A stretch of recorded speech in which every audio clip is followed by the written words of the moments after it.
In this video, we will create a workshop selling platform where creators will be able to come create workshops, schedule them, and other people will be able to buy that workshop and attend it all on our platform. It's going to be a pretty good video. We are going to use Stripe Connect. We are going to use Next.js, Better Auth. I'm going to try to use open source stuff for a lot of different things because this video is sponsored by Stream. Stream makes it easier for you to deal with video, audio, and chat messaging in your application. So we will be relying on Stream heavily on this specific video. We will be making the calls and audio and the chat using Stream. So if you want to sign up with Stream, the link is in the description. We will be learning more throughout this video. So yeah, let's get started. First, I want to show you how the application will work. Alright, so we are on the website. As you can see, it's a very decent looking website, nothing good really.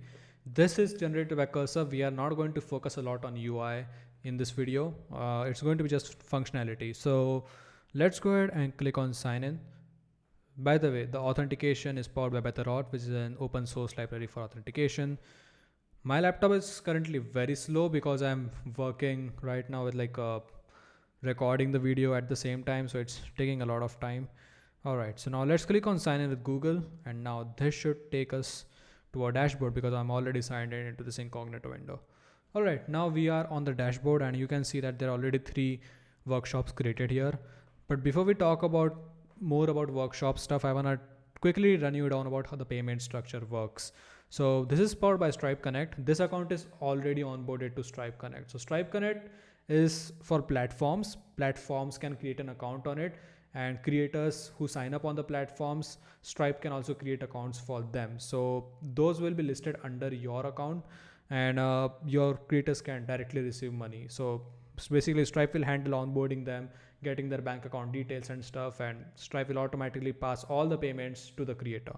So for an account which is not onboarded, you will see a message like this, and once you click on setup payments, it will redirect you to Stripe for more setup. So it's going to ask you for address, business details and stuff in a production environment, but in development it's not going to, it's going to ask you, but you can just fake it. Now here we can simply just create it on add workshop. By the way, we are just going to look at this more when we are developing it. I don't want to go through that process right now. It's really not that relevant for the demo. But here you can create manage payments and it will take you to the payout settings and stuff. So okay, now I can create a new workshop here. I'm just gonna just call it YT test, and I'm just gonna say another day, another test, and again, because I've been testing with this a lot. So I'm just gonna keep a price of $150. Why not? And I'm just going to change the month to 7 because the system, how this works in this specific implementation of the application is that you can set a date in future and you can join before as well. Technically, as a creator, you won't be joining before, right? But after this date has passed, this specific workshop will not appear in your shop, but the link will still be joinable if anyone wants to do that. But you just won't be able to purchase this workshop later than this date. So now let's click on add workshop, and this should add it. Again, I have left one thing for you, is that is closing the modal once the workshop is added. I have not done that in purpose so that you have something to do. Now I can just click cross, and now you have YT test. Now you can click the copy link for the workshop link directly. But what I want to do is I want to use the other account to purchase the workshop. So I can simply click on copy shop link and go to other account. And now I can simply go to the new tab and paste the shop link here. Alright, so now we are on the shop page. Again, this is generated by cursor. This is not my UI. So you can now see all the workshops here. And we created the YT test one here, so which is $150. Now I can just click on purchase. Remember that we are logged in with a different account here. So clicking on purchase will load for a bit and it will take us to Stripe where we can complete our payment. Now here on out, payment is handled by Stripe. You do not need to worry about anything, how the user pays or anything like that. It will automatically convert currencies for you. But in test mode, you can simply use 424242 as a card because it just works. In test mode, this card is basically when success. So like whatever information you put, it doesn't matter if it spots this card number, it's going to just succeed the payment.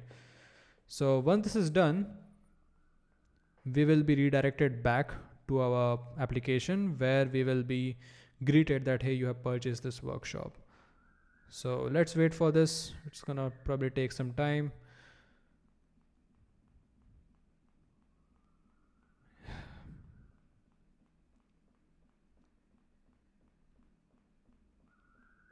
All right, it says purchase successful, and now you can simply copy workshop link.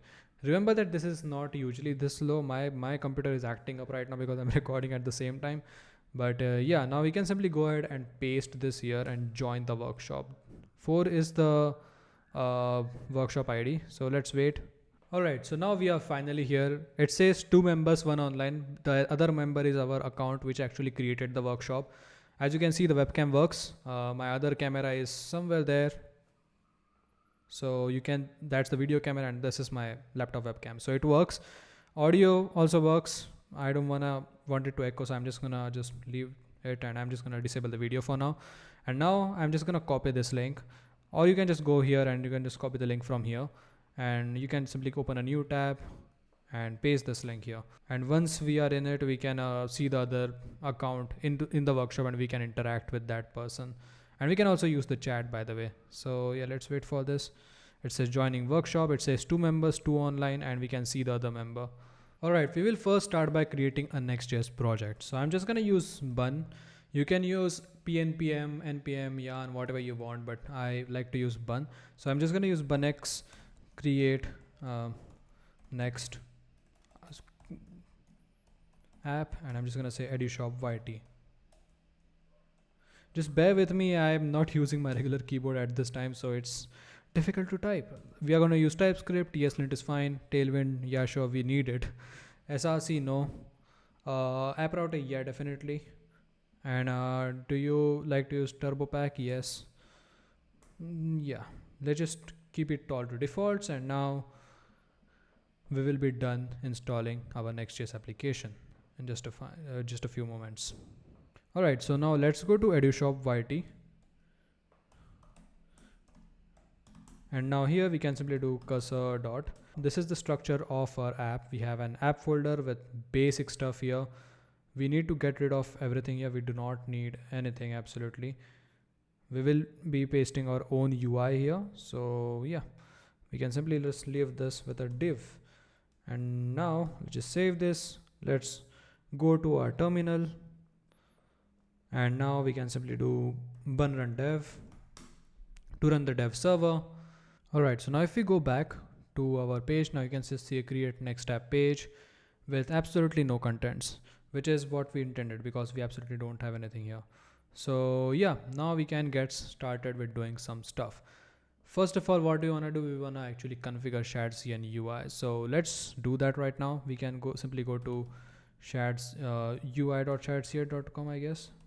Yeah, and here we can simply click on docs and go to installation and Next.js.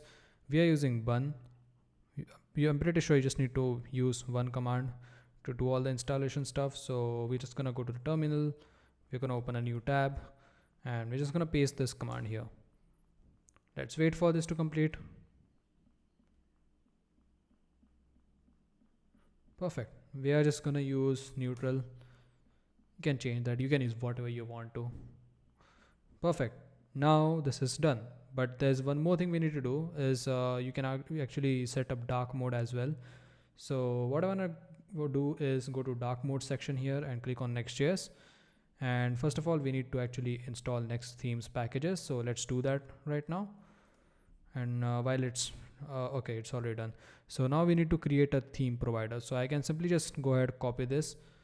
And there is no component folder here. So to create a component folder, first of all, we need to install some components. So we can simply do bunx. We're just going to say bunx shadcn latest.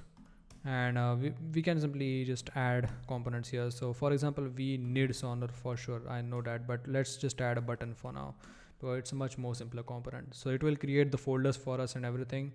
So now we have the components folder, and which there is a UI folder in this as well. But in components folder, I want to create a new file. So I'm just going to create a new file called as theme provider.tsx.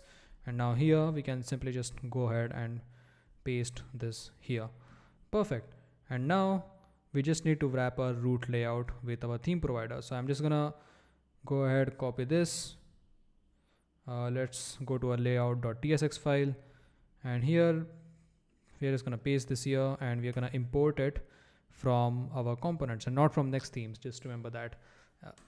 And now we can simply wrap it around the children. Perfect.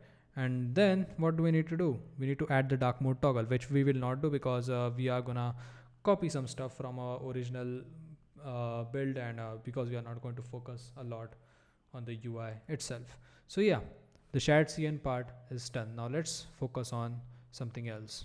So the next thing we are going to focus on is the database itself. In this video, we are going to use SQLite and we are going to use Terso, but if you're using Postgres or something like that, you can feel free to do that, but there are going to be some changes that you will need to make in the application for it to work. It's going to be pretty easy. You don't need to worry about it because we are using an ORM, so you do not need to worry about a lot of different things. But if you decide to use something else, you might need to make a little bit of changes, which I will show you what later. But here, just go to app.terso.tech or terso.tech and just sign in with your account. This video is not sponsored by Terso. The only sponsor in this video is Stream. You can, even if you want, you can use a completely different SQLite provider as well. So I'm gonna create a database here. I'm gonna name it EduShopYT, and the primary location can be whatever, but I will just use Mumbai because it's like literally the city closest to me. So yeah, let's wait for this. And now it's done. Now we can simply use this database to connect to application. But how do we do that? You can actually create a token here. I'm just gonna create a read-only token. Now we have this, but we actually need to store this in an environment variable. So let's go ahead and I just want to go ahead and here in the application, and let's create a .env file here. And here I want to just have libsql token and libsql URL. The reason I'm not saying Terso is because I don't want you to just believe that only Terso can do this. You can use basically whatever you want to do. So I'm just going to copy the token, paste it here. Please do not copy my stuff. I'm going to revoke this as soon as the video is done recording. So don't even try it. You're just wasting your time. So yeah, once this is done, we can use this. But before we even go ahead and use our ORM, there is one thing I want to show which is actually using type safe environment variables. So what I want to do is I want to go to a terminal and I want to install a package. So I'm just going to use bun install Zod, which is used for validation stuff. So I can simply just go to lib folder and I'm just going to create a new file called as env.ts. And here I just want to just import z from Zod, and the next thing I want is const env schema is z.object, and yeah, I'm just gonna keep this like this. But the two variables we need are not Supabase URLs. We need libsql URL and not all of these things. We only need libsql token. And yeah, we can simply make it required by just adding like a .min1. Okay, this can be a URL, but I just don't want to do this like that. And I just say libsql is required, and same with libsql token. So yeah, now this should work. Now we can, whenever we want to use this environment variable, we can simply do something like env dot, and we can have all the environment variables in this drop down, and it will just give us the type as well. It's going to be string, we know that, but it's always good to have this list here. And if something is not there, it's going to just crash the app, or whenever you try to access that specific resource, it's just going to give an error in the console that, hey, this is not what we wanted. You can even go fancy with regex stuff here. I don't want to do all of that. But yeah, our database is now set. The next thing we want to do is set up Drizzle ORM. So let's go to Drizzle's website first. Drizzle ORM. Perfect. Now let's click on get started. You can go ahead and read the database here. I have a dedicated video on Drizzle ORM on my channel. So if you want to go into detail, you can watch that video. But you can simply just go ahead and find your provider here. If not, you can simply use the different providers given here. I'm pretty sure they are somewhere here. Yeah, in Connect, you can simply use whatever you have here. So if the provider is not, you can simply use SQLite and do it that way. But we have Terso here, so I can just click on Terso. and now it gives us the things we need to install. So I'm just going to click on bun. I'm just gonna copy this and paste it in our terminal to install these packages. First we are installing Drizzle ORM, then we are using libsql client and .env so that we can access the environment variables. We are in a Next.js environment, so we can access the environment variables without this, but there's a very good reason we are doing this, and I have covered that more in my Drizzle ORM video. It's basically because Drizzle ORM for migrations and stuff uses a completely different environment from the Next.js environment, so it does require this package. And then we are using Drizzle Kit and TSX as well. I wanna verify if Drizzle Kit and TSX are installed though. So after this is, oh, it is installing, okay. Okay, perfect, it has installed everything. So now we already have these environment variables. Now we just need to create a connection file.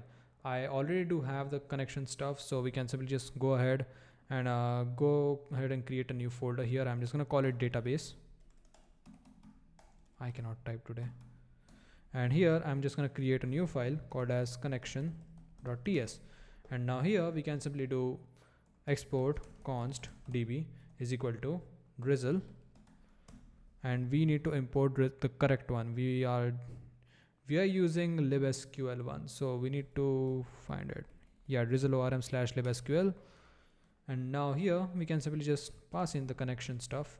So the URL must be env.libsql URL. One thing good with the thing with Zod we did is that now the AI knows what we are going to do with all the environment variables. So yeah, now this should be done. We don't need anything else from here. Now we can simply go ahead and start creating schemas. But there's one more thing we need, which is drizzle.config.js. So I'm just going to create it in the root. Drizzle.config.js. Again, this is for migrations and stuff. If you run any Drizzle script from outside, it will actually, this will be the entry point, or basically this will be the place where things will get started. So I'm going to paste this code. So what we are doing here is basically we are using config function from .env so that our environment variables get loaded. Again, this is not gonna be run from the Next.js thing, so environment variables access is not there by default. Then we are just passing in stuff from our database. So dialect is Terso. If you're using other things, you can simply just find it here. But Terso has its own dedicated thing. So we have it here. Then you need to pass in a place where all your schemas are stored. We are yet to create this, but we will create this in this location. And output is migrations. It's okay if you don't create this folder at all. It's fine. It will automatically do it. In this video, we won't be even like creating migrations and stuff. We will simply just push to a database. Then I don't know why it is giving us this error. So yeah, we need to actually probably just rename this to drizzle.config.ts. So funny that I use JS here. Yeah, now the error should be gone. Now we can simply save this and it should work. Now there are a few scripts I want to have, package scripts, which will make it very easy for us to deal with Drizzle in the future. So I want to go to package.json and I want to paste these scripts here. So the first one is db push, which is basically going to push your changes you make to the schema to database. And the second one is db studio, which is basically a cool studio which allows you to quickly look at your database. So if I just go ahead and do bun db studio, now okay, we don't have a schema yet, so we cannot do it. So let's do that first. So we need to go ahead. What was the schema folder we provided there? Not this one. Database/schema. So let's go ahead and create the new schema folder. So I'm just gonna go ahead, create a new folder, schema. And one thing we need here is, let's just create a new, let's just create a new to-do schema. We don't need this necessarily, it's of no use to us, but I'm just gonna say to-do.ts and I'm just gonna paste this schema. Make sure that everything is imported from SQLite core and not from anything like Postgres and stuff. So just make sure that's the case. This is just like ID, title and completed stuff, and we are just like getting the type and exporting it. This is our schema. Now we can simply just go ahead and do bun db push, and it's going to push to our database. So let's wait. Yeah, changes applied. So how did it know where our schema was? Now this is where our drizzle.config.ts file comes in, because we passed in our schemas folder here. Now we can simply do bun db studio. I always like to keep this running because it's always helpful. Okay, now it's running. Now we can simply just go to local.drizzle.studio. I already have it open, but I want to do it on a different tab. Yeah, now we have our to-dos table. Perfect, it works. Now the next thing we need to set up, and which is very crucial for our application, is authentication. And for authentication, we are just going to use my favorite authentication library, which is BetterAuth. It's open source, it's new, and it's going crazy right now in the community. So I want to use BetterAuth in this video. Alright, so let's get started with BetterAuth. I already have a video on BetterAuth on this channel, so if you want a dedicated tutorial on that, feel free to watch that. We are just gonna breeze through the setup now. So let's go to BetterAuth. Shout out to Better T Stack, by the way. He's doing really great work. Let's go to BetterAuth, and now here let's click on Get Started. You can see all the documentations here and stuff. You can go to installation and follow this. We are just going to use bun. We are going to install this package. Let's go here and let's open a new terminal. Just paste this here. Perfect. It's going to install it. And now we need to create a BetterAuth secret. So I'm just going to generate secret here. You can have your own thing. Like it needs to be some kind of a format, I'm pretty sure. I'm just going to create generate secret and copy this. Don't copy mine, like it's no use. I'm just testing it on local anyways. You should be using a secret which is good enough. So better auth secret, and this is going to be, oh, it already copied it for me. The only thing I want to do is put it in env file, although we don't need it in anywhere in the application because BetterAuth already picks it up for us. I still want to add it as a good practice. Alright, perfect. Now, yeah, the next thing is creating a BetterAuth instance. Now here on out, we can start doing it ourselves. So what I'm going to do here in lib, I'm going to create a new file. I don't know why right clicks are not working for me today, but okay, let's create a new file. I'm just going to call it auth.ts. And here we are simply just going to do export const auth is equal to BetterAuth. This is the configuration stuff for BetterAuth. And now here we are gonna first pass in the app name, which is going to be EduShop, or any specific ID you want to pass in. The database, we already have set up Drizzle ORM, so we do not need to pass anything else. We just need to pass in Drizzle adapter, which we need to, oh, it's already here. We do not need to install it. Nice, I guess. And now we can simply pass in DB. And now the next thing we need to pass in is a few more information about our database here, so that BetterAuth can work properly. So the provider is SQLite, and we need to actually pass in the schema stuff. So we need to actually also generate that. We should also auto import DB here. Perfect. Now the next thing we need is plugins. We will go ahead and do that right now. There are going to be more plugins than this. For now, we only need Next cookies and Open API. We don't necessarily need this, but if you want to like explore some API calls that make your authentication work, this is the best way. Other than that, I don't think we need anything else for now. We will set up social providers. We don't use email passwords at all. So yeah, let's go ahead and see how to generate this. Now we have this command npx BetterAuth CLI generate. So I'm just gonna copy this, and I'm just gonna go into terminal and paste this. Oops, I should have used bunx here. Let's wait. This is going to generate the schema for us. It knows we are using Drizzle already, so it's gonna, yeah, please do it. Schema generated. Now we need to just move this file inside our schema folder.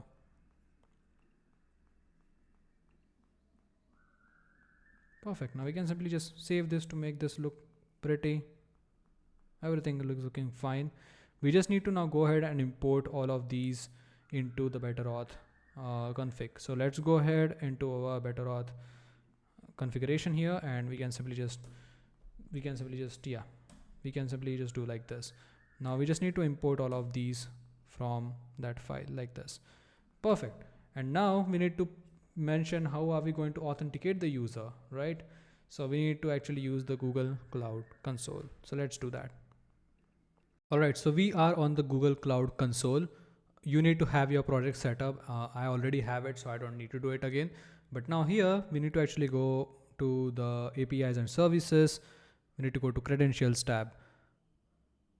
Now here, let's wait for it to load. We can simply now go ahead and create a new credentials. I'm gonna create a new OAuth client ID. If you don't already have a OAuth consent thing, it's gonna ask you to set it up. Just follow the steps. It's going to be pretty easy. But here we are just gonna, application type is gonna be web application for us. And I'm just gonna name it delete this later, because I keep forgetting it. I wanna delete this because I'm gonna be exposing my clients and secret stuff. So now here, redirect URLs and stuff, we will get this in the better auth documentation. So better auth Google. So let's search for it. Yeah. Now here we need to actually go ahead and pass in the redirect URL, which is going to be the same for us because we are going to configure the API route to be the same way. So let's just paste this here, redirect URL. Perfect. And let's click on create. Now we have the client secret and client ID. Just copy this right now because it won't give you opportunity later. I'm gonna go to env file and just paste this Google client ID, and then we need Google client secret. Let's just go ahead and copy it as well. Let's just paste this. We need to add this to our env and stuff. So let's go ahead into our file. Where is our env file? Okay. Let's just paste this now. Perfect. And now we can simply just add it to the better auth stuff. Now we can simply use social providers and use Google here. So yeah, let's just do this. We can simply just copy this. We can go to our auth.ts file and we can simply just go ahead and paste this. Now here we do not need to use process.env because we already have our own implementation. So yeah, thank you so much Cursor for this. We need to import the file as well. And then it should just work. Perfect. Now we need to actually create an entry point for this authentication. How are we going to authenticate? There is no API route or anything. We just created the configuration now.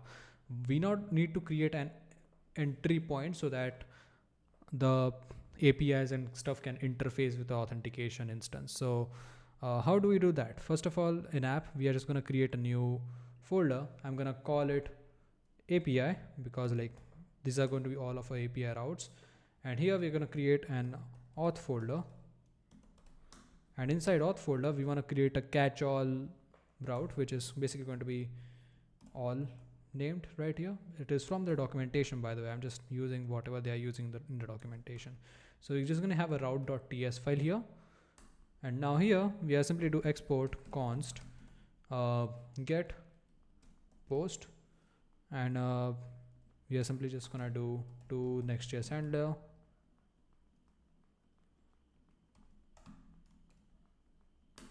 And we are simply just going to pass an auth.handler. So we need to import auth from back there. Perfect. Now we have the entry point set, and whenever any request is going to /API/auth, for example, in Google here, we had the redirect URL to be /API/auth/callback/Google. So this will go through this first, and then the handler will decide what we have to do with it. And then the configuration will come into play and everything will just work. Perfect. Now everything is done. I'm pretty sure in the auth side. Is there anything left? No, if anything is there, we can simply do this. But there is one more thing I want to add here for our convenience is cookie caching, because we don't want it to keep fetching our authentication state all the time. So basically for like 10 minutes, we don't want it to like Like we want the cookie to be cached 10 minutes. We don't want it like always fetching stuff. So you can remove this. My personal opinion, I don't want to have this in development mode right now. On my Mac is already struggling with recording and stuff. Yeah, perfect. Now we can actually work on the authentication and stuff. I mean, actually putting it inside the UI. So yeah, let's do that. I was like, we already worked on authentication. There are a few things we need to do actually before this. Is actually we need to go to lib folder. We need to create a new auth client.ts file. This is going to be the client side thing. So you can use all of your plugins in the client side as well. This is going to be a very, very simple thing. You don't need to worry about this at all. I'm just going to paste this here. Very simple configuration. It's like create auth client. We just need to pass in the base URL, which is our localhost 3000 /API/auth is by default added in BetterAuth, so you don't need to add it here. And the plugins, it's very easy now. You can simply infer additional plugins from auth, and from the server side, it's just going to do it for you. You don't need to worry about it.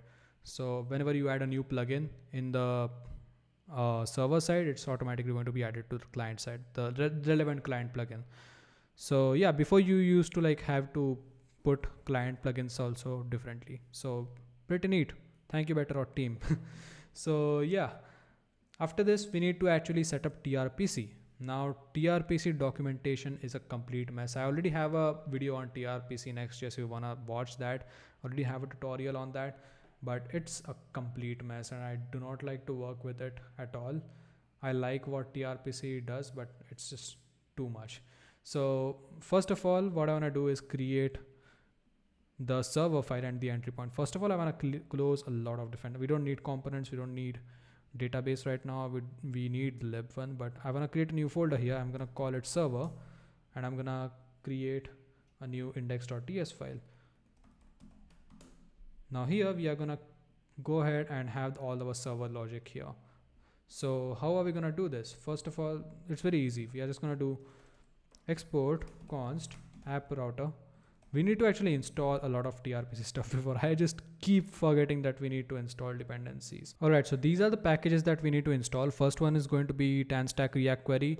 We all know tanstack query, react query. If you don't watch my video, it's basically a better way of fetching stuff, but it's not just a fetching library. It's a lot more than that. It's a completely different way of like working with stuff in React. So I would recommend you already know before we move with this, because we will be breezing through a lot of tanstack query concepts, and I'm going to link all of these video in the description, which I'm saying right now. So TRPC client is for basic client configuration, like on the client side, and TRPC tanstack react query is basically just a way to make it work with React query. Then we have, oh, I already installed TRPC client here, so I don't need to write it again.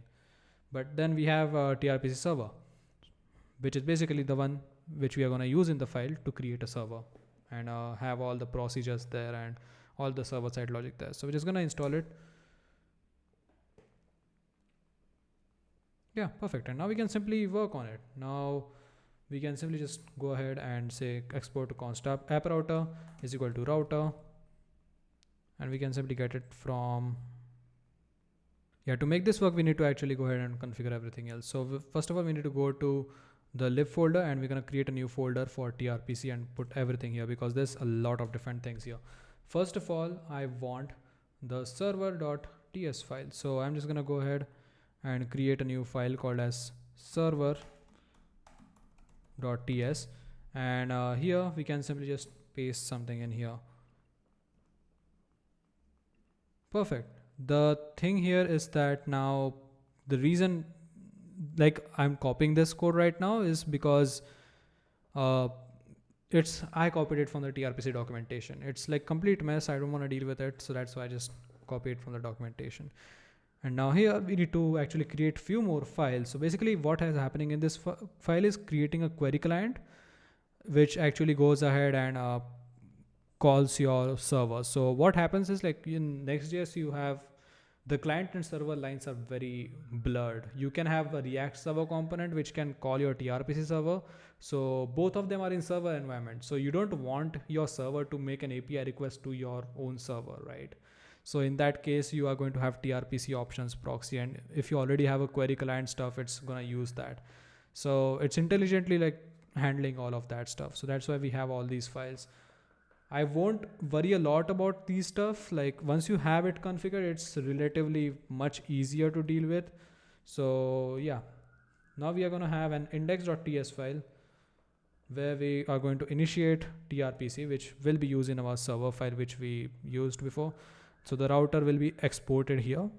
So the router which we are trying to use in the different files will be exported from here.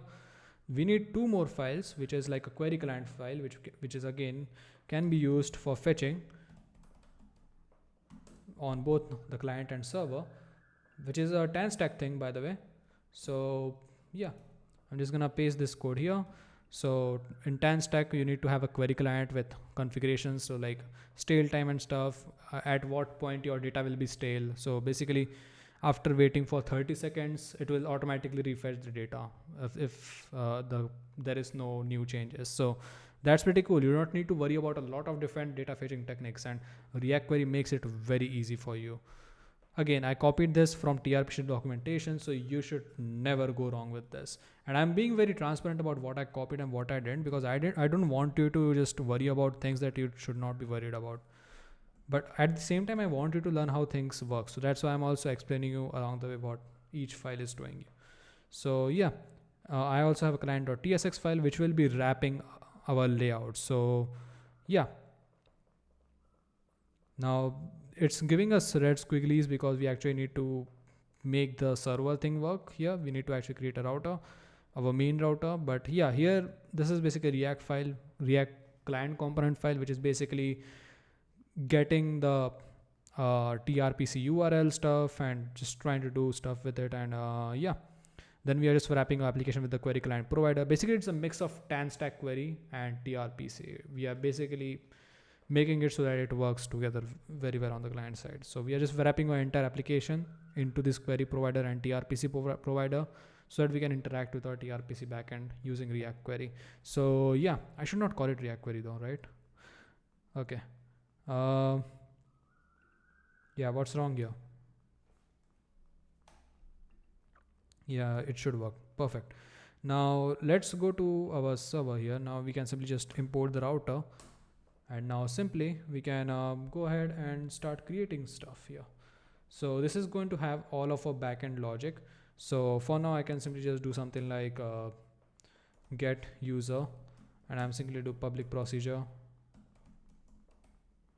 dot query. And here we can have a lot of different things, but I do not have a context here. We didn't set context. I want you to do that yourself. We do not need to do it. It's a pretty small application, but if you did, the code would be a lot smaller. So yeah, you can simply now return anything from here. It doesn't need to be an object. You don't need to provide status codes and stuff. I can simply just return a string hello. So whenever I fetch this data from the client side, the client will know that this is this return string. Our client will know that this is return string. So the thing with API routes is that you never know what you will get, and you need to create types for those. So TRPC solves that big issue for you. So we already still have an error here. We need to import the type app router. So we need to actually export the type from there. So let's just go here, and we are simply going to do export type app router. Perfect. Just don't like red squigglies a lot. All right. So now TRPC is set up. Not actually, we need to actually go ahead and put it in the API routes thing. So we need to actually go here into API. We don't need to touch the auth one. We need to create a new folder inside the API. We will just create a new TRPC name folder, and here we are going to create a TRPC like this one. So it's going to be a dynamic route, and here we are going to have a route.ts file. So again, this is going to be the entry point for our TRPC. So all the TRPC requests internally will be sent to this API route. One single API route will handle all the requests for our application, which is pretty cool. So this is going to be a fetch request handler. We are passing the endpoint, which we added this to, and we are passing our main router. So this is server side code. We are passing in the main router, so it can know what code to execute depending on the user request. So yeah, TRPC should now be set up. Now we need to focus on the other stuff. The first procedure I want to create, because it's very important, is getting the user. So I want to actually go ahead and copy this and go to server and index.ts. You know what, here we don't need to copy this. Actually, I can just type it out for you. So I'm just going to do const user session. We're going to get the users. I just want you to get the gist of it. So await auth. We're just going to import auth, and we can simply use .api. Now we can use stuff here, get session. And now here we need to pass in the headers. So headers, await headers. Headers is a Next.js function. So if you're using some other framework, make sure you use their specific way of getting the headers from the request. Next.js makes it very easy for you. So if user session does not exist, we won't return null. We will actually return an error. So throw new error, TRPC error actually. We need to import this. Yeah. The thing is with like throwing errors this way is like TRPC will automatically handle the error responses, the error codes and stuff depending on what you type here. So now we need to like have code here. In our case, it's supposed to be unauthorized, and you can also have a message here, which is you must be logged in to access this resource. Perfect. And if everything is right, we just pass in the user. Now the beauty is that the user has all of these properties, and the front end will exactly know if there is no error what it's going to get. Perfect. Now we have the initial procedure set up, and now we can work on the homepage finally. As I said, we are not going to focus a lot on the UI stuff. I do not want to use a lot of time there. So I'm just going to copy the code here. It's basic UI stuff. Oops, I went into source control. I'm going to paste this here, but now it's not going to work because we still need two components. We need the navbar and we need the features component. So let me just find that features. Yeah, we need the features component, and there must be navbar somewhere here. I think the navbar is in the layout, so we don't need to worry about it right now. We just need to go ahead and do the features one. So I'm just gonna go ahead and copy the file, and now here we need to actually go to the components folder. Where is it? Okay, now here we need to create a folder. I'm gonna call it homepage, and here we are just gonna make feature.tsx. I just can't type today, and that's why I'm just copying. But yeah, now this is done. There's still something left. Yeah, feature, I guess. Yeah, perfect, works. Now the next thing we need is the navbar itself. So I actually want to go ahead and copy the code for navbar as 2 because it's basically a part of the UI. So I'm just gonna go ahead in components. I'm gonna create a new file called as navbar.tsx. I'm not putting it in any folder because it's a general thing. We will cover what's happening here later, but theme toggler, we actually need to make that. But let's first see what's happening here. You know, we are doing stuff here. This is actually the navbar which we used to see, but what we are doing here is actually we are using the use router hook, we are using the use TRPC hook, and then we are simply trying to get the user. So the way you make TRPC work with React query is you use the .query option method to get the query options, which you can like pass it inside of React query thing. So you can simply use query and just pass in the query options, and that way it will automatically ping your get user procedure on the backend. And then we have all the goodies React query has to offer. We have the data, we can use isLoading, you can also use refetch. So whenever somebody signs out by clicking, you can always use auth client.signout auth client, because this is going to be called on the client side. And then we can simply use the refetch user so that it's going to show you the sign in button again. So now let's go ahead. Actually, I want to show you how this loading is working. So if the user is loading, we are going to show a skeleton which is going to pulse, and if the user is not loading, we are going to see if the user has an image, and if there's an image, it's going to render it, or else it's just going to render you know, a user icon basically, which we are getting from Lucid icons. If the user is not signed in, we are simply just gonna have a button here which asks you to sign in. Now to see the thing which we have like made here, we need to actually have the theme toggler. So let's go back to shadcn. Yeah, we need to actually go ahead and copy the code here. I don't wanna let's just copy this. Let's just go ahead into components and just create a new theme toggler. .tsx. I'm not doing a really great job at putting these into folders. You can do that yourself, but we also need the drop down menu components now. So let's go ahead into our terminal. Now we can just do bunx shadcn latest add drop down menu. Now it should add this to our project. Updating files. Perfect. Now this error should just go away. I hope so. Yeah, it's gone. But in Navbar we still have an error, it appears. Okay, it says mode toggle because we toggle theme. It should be toggle. Okay, hold on. What did we import again? I forgot. Theme toggler. Okay. I keep forgetting stuff like this. Theme toggler. Perfect. Now the error should be gone and now we should be able to access everything. So hello, can you be gone? What's wrong? Theme toggler. I guess it's just TypeScript thing. If we just go back here and reload this page, we should be able to see our Navbar. I'm pretty sure. Okay, we do not. Oh yeah, because we didn't add it to our layout. So let's go to layout.tsx and we can simply just add it there. So here we can simply just there's also one more thing we need to do, that's the reason like we are seeing all these errors is because we didn't properly configure. I'm gonna import Navbar. We are still gonna see errors here, and that's because we didn't put the providers on the top that we needed. So if you like reload this, it's still going to show us stupid weird errors. It's also probably going to show you like compiler error at this point. The point is that we need to actually have a providers.tsx file which has all of these things, and I don't want to like put the client providers in a server component, so that's why I'm just gonna copy this. I'm just gonna cut this from here and we're gonna put this into a different file. So what I want to do is I'm going to go ahead into components. I'm going to create a new providers.tsx file. And here we are simply just going to copy all the providers we need, which is like we need a TRPC React provider.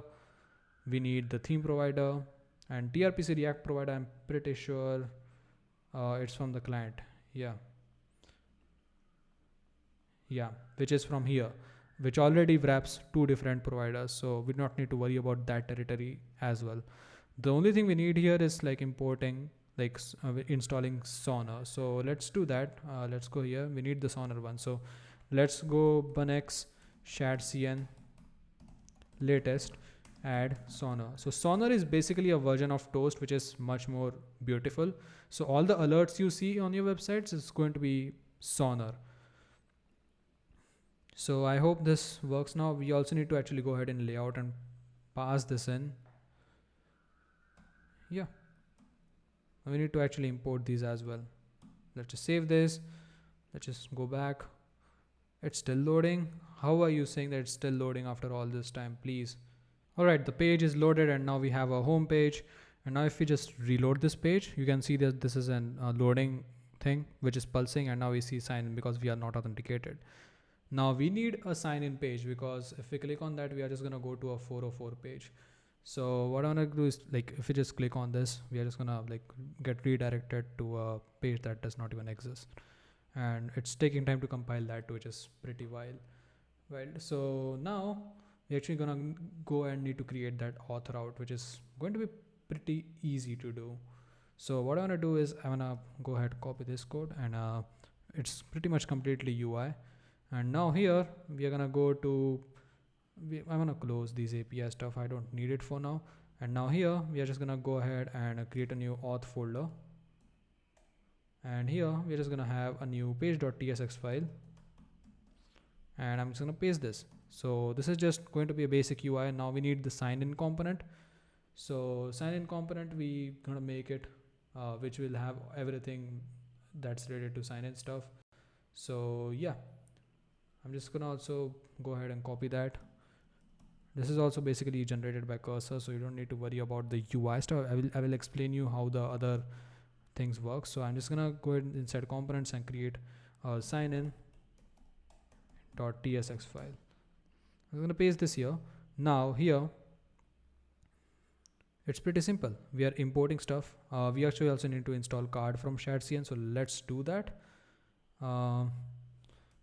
Bun bunx shadcn latest add card. We are seeing some 500 errors here, which is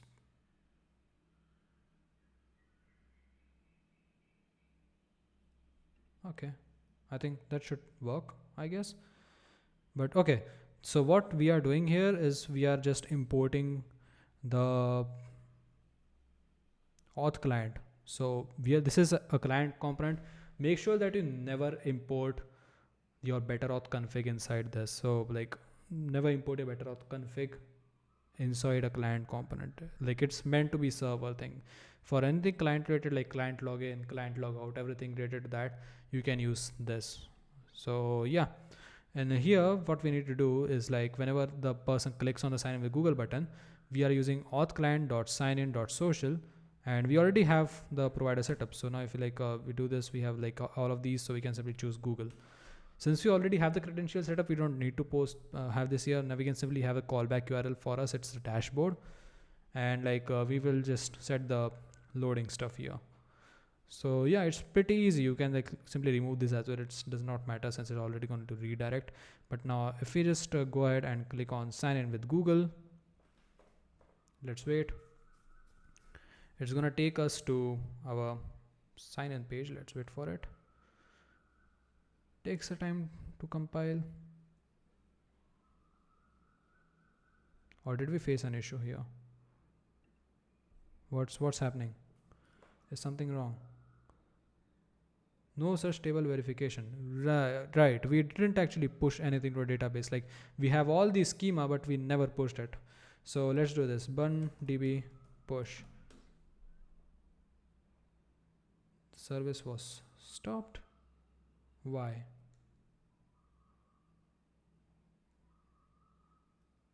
Why was the service stopped?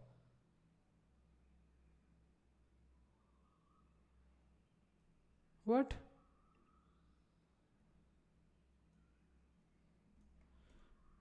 Are you sure? Like, what's happening? Studio is working. Like, why is this not working? Oh no, not this. Bun db push. Oh yeah, now it does wanna work. Okay. Weird bug. Okay. Now if we now try to sign in, maybe it works now. Yeah, perfect. And now we can simply have our user. I'm gonna use my main email ID here. Perfect. Now we are in the dashboard page, and now we also have the image here. The reason this image is not loading right now is because of 429 requests. So we are getting rate limited by Google here. It's fine. I just want to show you that it's not a problem on our side. I just want to go and image here and just reload this page. Yeah, so it just said fails, and if we go to headers, it says 429 too many requests. So it's not on us. It's on while development you're gonna get this a lot, so it's fine. Perfect. And now we can go ahead and work on the dashboard. I'm also gonna restart the TS server so that this error is gone. So whenever something like this happens, you just restart the TS server. Perfect. Alright, there's one more thing we need to do before we go into the TRPC side of stuff. We actually need to go ahead and create a new Stripe Connect setup. So I'm going to create a new sandbox for this. I'm going to call it EduShop and this account will be started from scratch because I want to show you how this works. So I'm going to create a new sandbox and we will be redirected to EduShop. And now here we will be, oh, okay. There is no setup.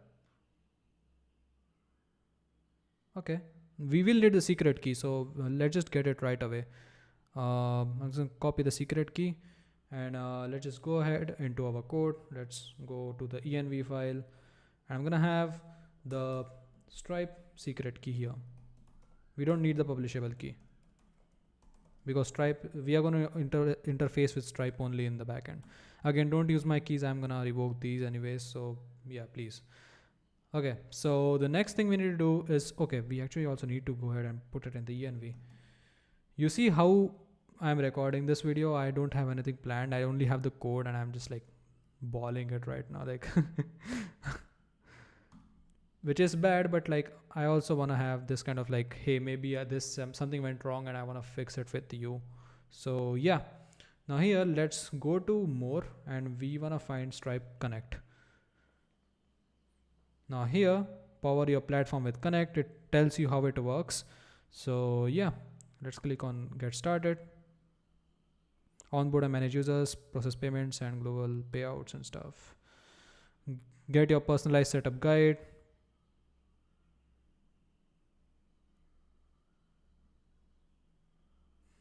Now, how will funds flow on your platform? This is very important. There are two options. Seller will collect payments directly and there's buyers will purchase from you.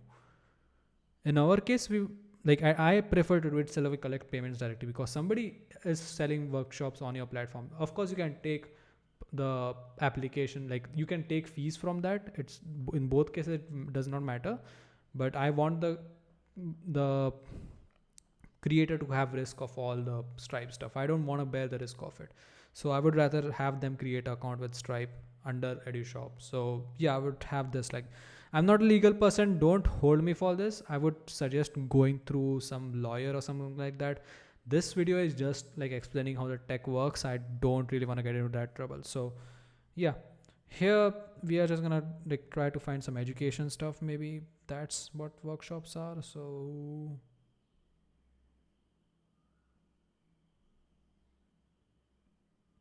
there is no education here. Are you sure? Did I miss it? Okay, other. Now here we will just use onboarding hosted by Stripe.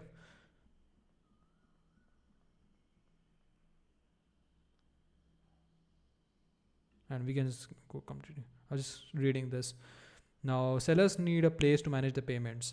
So yeah, here we are also going to use Stripe components. We don't want to, like, each of them there is a different things, like different things like who will be liable for all the different stuff. So I would rather keep it on Stripe dashboard. It does not really matter to me. So yeah, here now let's just click on continue. This thing always keeps on changing. I configured Stripe Connect a few days ago and I was like, hey, this changed maybe. So I was like a bit nervous for a bit, but now here we probably need to do some settings here. I'm pretty sure the onboarding interface you need to do that. Not really sure. If we go to connect and if we go to overview, is there an option for us to create an account? So let's go to connected accounts. Can we do that?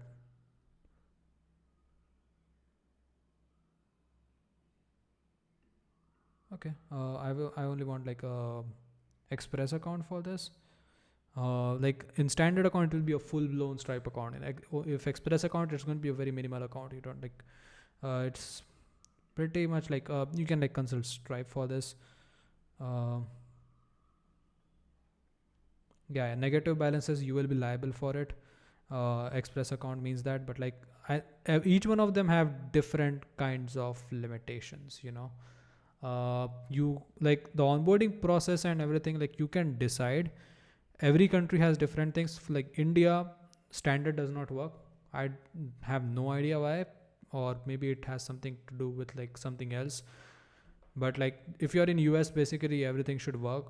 Ideally you should go with standard because Stripe will take all the liability for it. But like in my case, I probably just need to like go with express.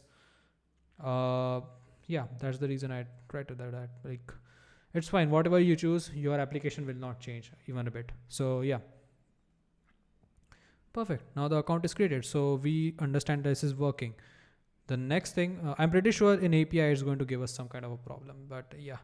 Now let's go ahead and try to create the a schema. So we need a schema here. So the reason I'm actually doing this is because like every creator who registers on a platform must have a Stripe account connected before they create a workshop. They should not be allowed to create a workshop before the Stripe account is connected. If the user is not able to collect a payment, how are they going to host a workshop? Like, it's going to be like a scammy type of website. So in database, in schema, we are going to create a new file. We are going to call it stripeconnection.ts. And here we can simply just go ahead and use the schema that I had used before. So I'm just going to copy this. I'm just going to paste this. Perfect. We don't need this line, to be honest. But yeah, what this is like, we have the ID, which is going to be primary key of the table. Then we have the user ID, which is going to be the better auth user ID, which you're going to pass in here. Then we have the Stripe account ID, like the account ID which we receive back from Stripe after onboarding is done. We're going to post it here. And then we have onboarding completed. So like when we create an account, if the onboarding is completed, we can put it in this. So if the onboarding is not completed, we probably should not allow the user to do anything. So the account creation and account onboarding is completely different. Account creation is like when you actually click that button, it will create an account automatically, and then you will be redirected to Stripe. So those two are completely different things. Perfect. And now we can simply just go to our server index.ts file in our server, and we can actually work on the Stripe connection. So now there are two things we need. First of all, we need to see if there is a Stripe connection or not. So let's just have a procedure for, you can use different files for this. I'm just going to use one file for all of these things. First of all, we need a get Stripe connection. And here we are just going to have public procedure.query. Okay, so first of all, we are going to check if the user is authenticated or not. If the user is not authenticated, we are just going to use the unauthorized thing. So now we need to actually get the Stripe connection ID. So const Stripe connection ID is equal to await db.select. We actually need to import db as well. Is it already imported? Oh yeah, it is. From Stripe connection table. Stripe connection table. Let me just save this and see what it is doing. We need to actually import Stripe connection table, and yeah, we need to find the Stripe connection ID for the user logged in. So we need to like check if the user ID field on the Stripe connections table matches with the user ID of the logged in user. If we find no records, that means the account is not created, and if we find a record, that means the account is created. So we are just gonna do some checks now. So we are just gonna go ahead and oh sorry, not there. We're just gonna paste this here, and we're just gonna like have like, if there is no record of it, we're just gonna return null. If there is a record but the onboarding is not completed, we are gonna return null. And if the onboarding is completed, we are just gonna like pass in the Stripe account ID. Perfect. The next thing we need is actually start the onboarding process, right? So I'm just gonna have a new create Stripe connection one, and we are gonna have the same things here. Of course, you can like add it in the context and stuff. All right. So yeah. Now there's a lot of things happening here. First of all, we need to actually install Stripe because we will be interacting with Stripe here. So bun install Stripe. We are running late on this video quite a lot. I actually just like literally want to copy this right now. So I'm just gonna go ahead and copy this, and I'm just gonna paste it here. I promise that I'm gonna make you understand this. So okay, we actually also want to import Stripe here, but for Stripe we need to actually create a new file. We will do that, but let's actually go ahead and understand what's happening.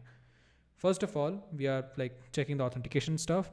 The next thing is like we are trying to find, oh, this is not the one. Okay. I was like a bit confused. We are checking if the account already exists, and if the onboarding is already completed, we are just like passing an error, and then we are going to create a link. So if there is no Stripe account already there, so like creation and onboarding are two different processes, I told you.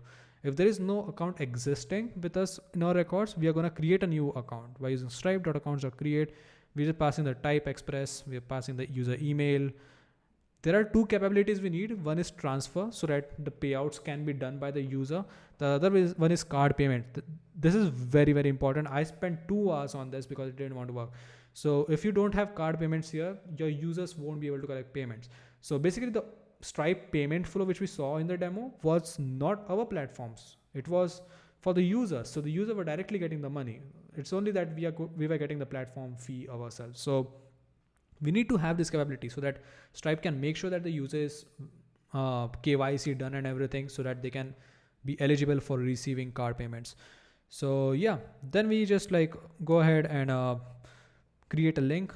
So like for that specific account, first of all, we also like insert into a database so that next time if like we try to get the link, it's from the else case. But yeah, in the link, we just pass in the account ID. We just like pass a refresh URL and return URL, and we just pass in the account onboarding. There are two different things here. One is account onboarding and one is account update, I think. So it's not showing here because yeah, we need to actually make sure the Stripe thing is working properly. So to do that, in lib, we are gonna go ahead and create a new stripe.ts folder. Sorry, stripe.ts file. Bear with me, I'm like recording for a very long time right now. I'm just gonna copy this. I'm gonna paste this. I'm gonna have a big import server only here because I do not want this to run on client in any instance. This is like that React kind of thing. React internal to do not use or you'll be fired environment, like a thing. If you don't understand, it's not out of like it's out of it's not relevant, but React team did something like that so that somebody should not be using some specific object. So yeah. If this file is tried to be imported on the client side, it will throw an error and the application will not work. So yeah, we have the Stripe secret key here. Now we can simply just go back to our index.ts file and we can simply just import our Stripe thing. And now here we can see account onboarding and account update. So account update means like they can simply go to their manage payments like dashboard. We want to leave it to account onboarding. The next thing we need is actually we need this URL. So we can simply just go to env file here and we can simply just pass in this and we can simply just say http localhost 3000. So like if you're deploying this to production, you need to have that specific URL. Don't add the slash here. Let's just add it to this as well. Not Stripe webhook secret right now. I just want this. Okay. We will have the Stripe webhook secret later. We don't just need it right now. Okay. Where is it? Index.ts in server. Now everything is done.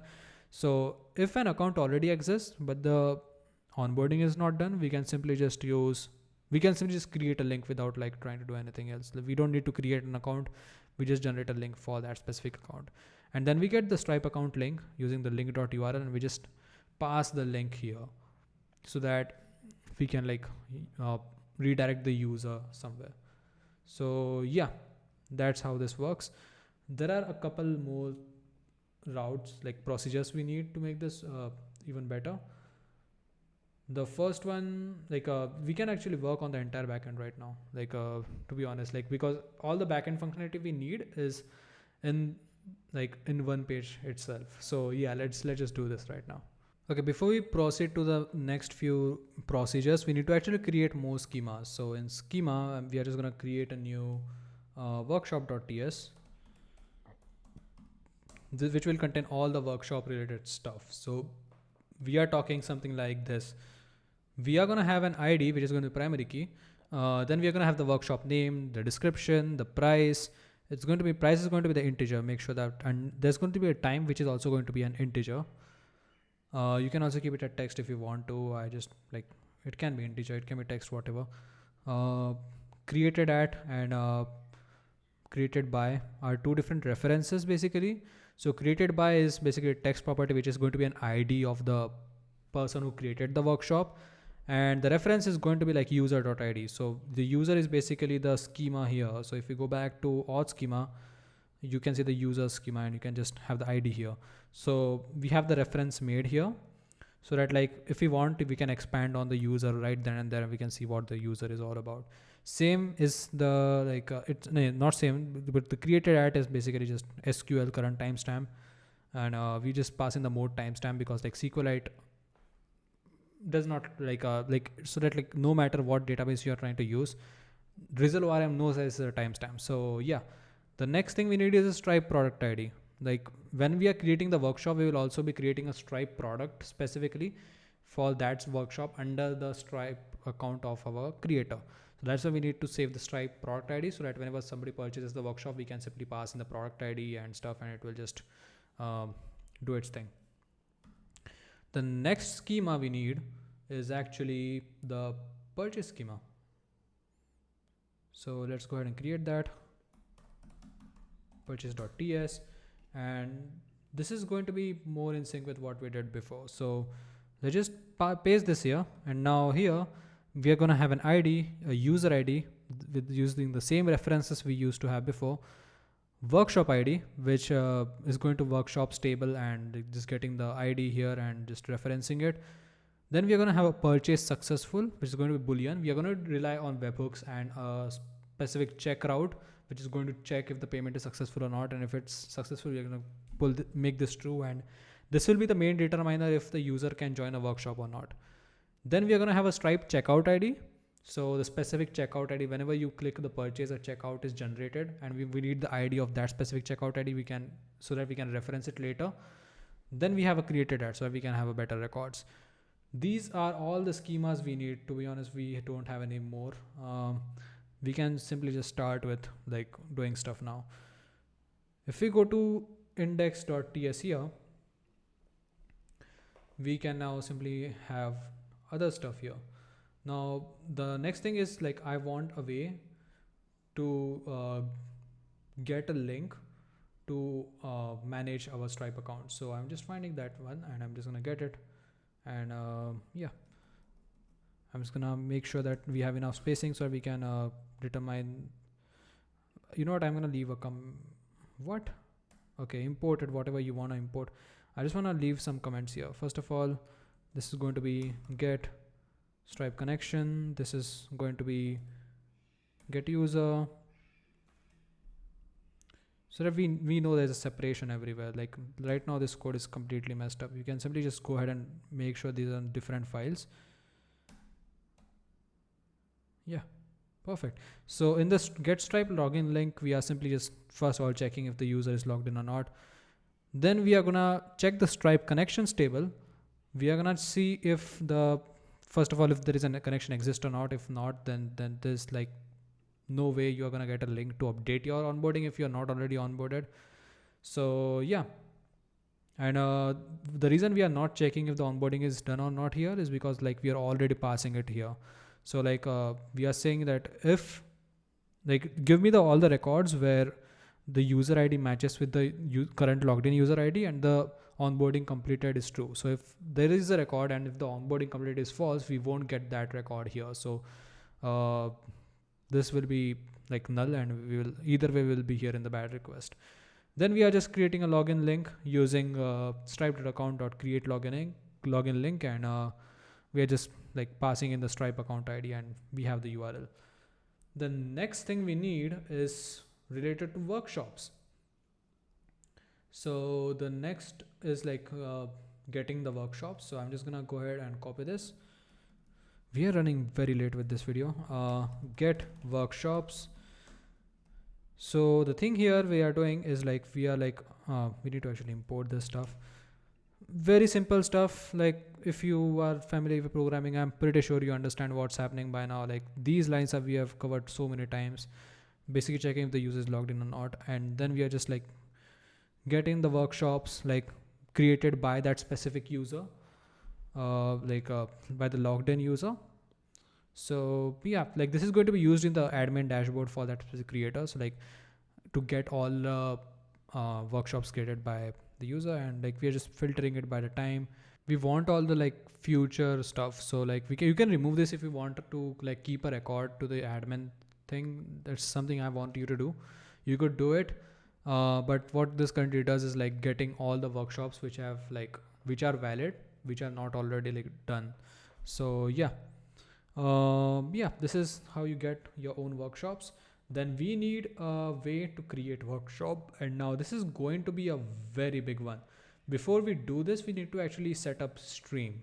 So like we are doing this because like we need to actually go ahead and like set up the like whenever we create a workshop, we want to set up a channel for our video call and our chat.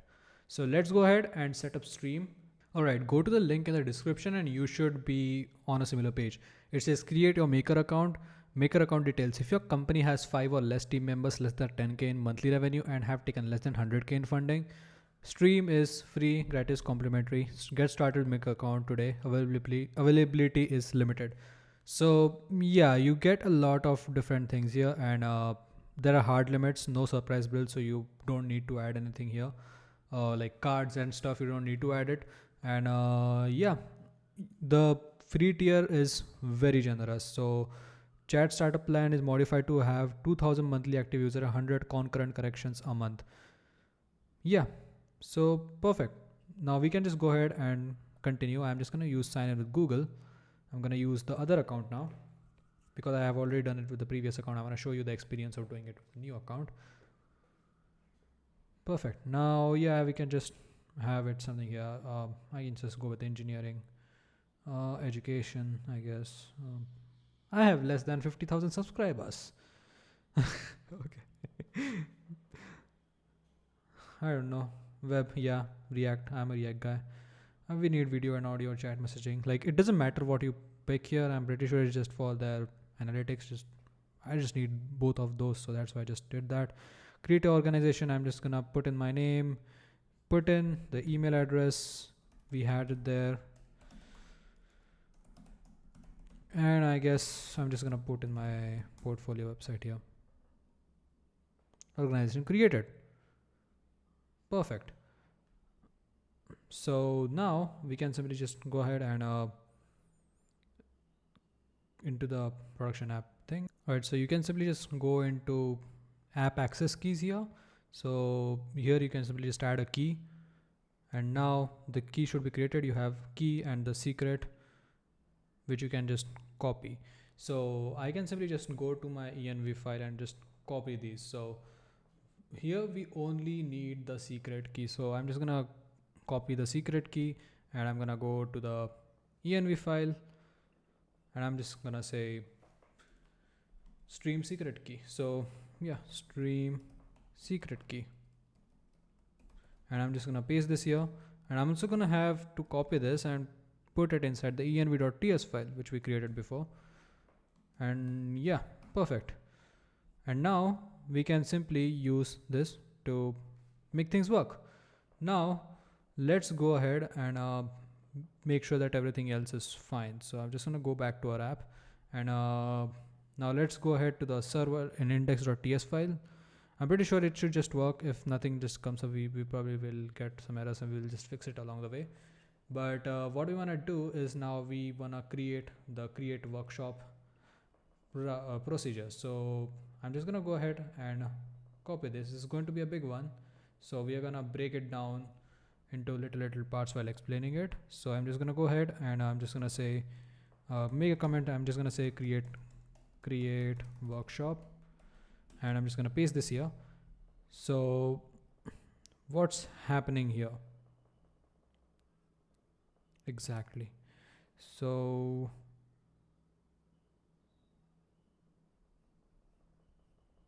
yeah, let me just go ahead and see. First of all, we need to import z from Zod. Let's do that.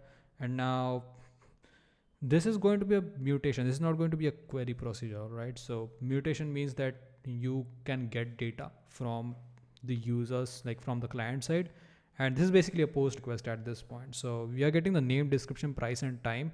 And time here, for your information, I'm pretty like time should be in this format. So epoch timestamp.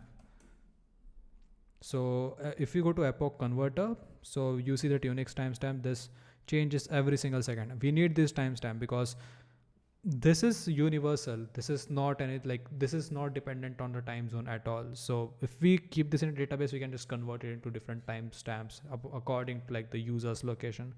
So yeah, I like to use this method. So you can feel free to like use whatever method you want to do here, but the requirement is that time should be greater than what has already passed. So you cannot enter the past time here. So that's what we are checking here right now by using the min property. And that's the reason I like to keep the time as integers, because you can do operations like this. But again, now then you get all of these from the input, then you just go to updated price and multiply it by 100. So because we are taking in price in dollars here, Stripe understands cents, so we need to like add, multiply it by 100 so that it's like converted into cents, and we can just pass it to Stripe. And then we just check the session and stuff. You know what, we can simply just have it like below this, to be honest.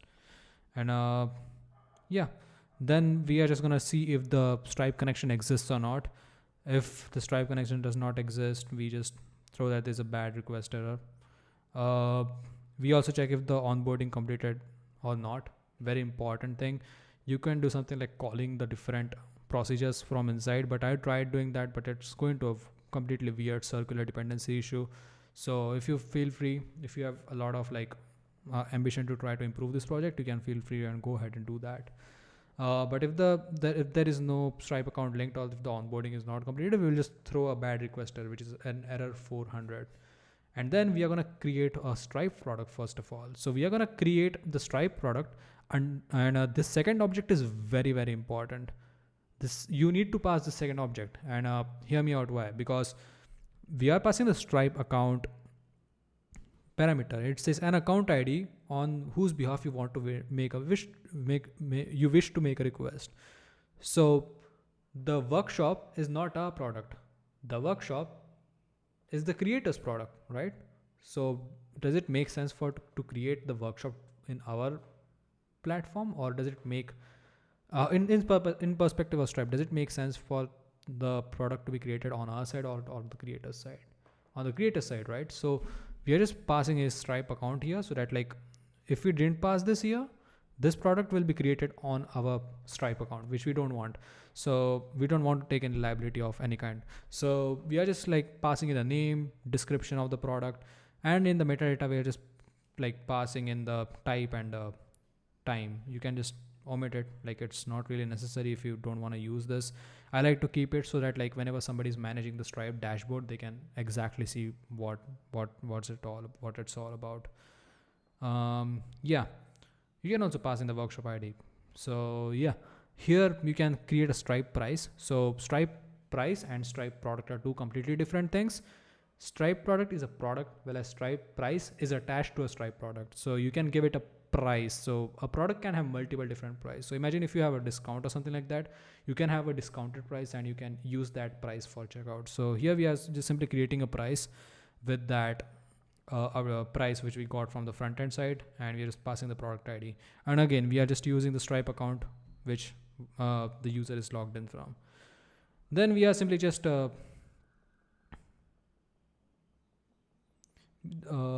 on, did I do something really wrong? Okay, so we are, first of all, we are just like inserting the workshop, and we are just adding all of the stuff here. Since like we are just creating a workshop, we do not need to like go to the Stripe and validate stuff. We just need to like add it to the table, and we can be done with it. I'm curious why like this. First of all, we need to actually import stream client. We need to actually install the dependencies, which is pretty dumb of me. We should have done it before. Alright, so we need all of these packages. First is stream.io node SDK, which will be used to provision all the people who purchase and the creator of the workshop access to the workshop itself. So like the video channels and the chat channels. The next thing is stream.io video React SDK, so that like dealing with video is a lot more simpler. We don't want to deal with that. It's like a lot of like, it's pain. It's just pain. So this package makes it a lot easier for us. Then we have stream chat. I accidentally didn't spell it correct. So stream chat is used for like all the chat stuff, and stream chat React is a wrapper around stream chat, I'm pretty sure. So we need all of these packages to make it work. So yeah, and other than that, I was a little dumb. We do need this key. It's just that this can be a public key. So we just need to like copy this. Just go to env, and I'm just gonna paste this here. And now I'm just gonna copy the key again. Just paste this, and we just need to add this again to the env.ts file. So let's do that. Perfect. Now the error should be gone. Actually, we actually need to import these things. From where should we import stream client? Yeah, it appears that we need to import it manually. So let's do that right now. So let me just get the import here. Yeah, I got it. It's from the stream IO node SDK. So let's just go ahead and put it up here. Yeah, so it's stream client from stream IO node SDK, and I am pretty sure it's the same with the stream chat. So let's do this. So I was wrong with the stream chat thing. It's stream chat is used for the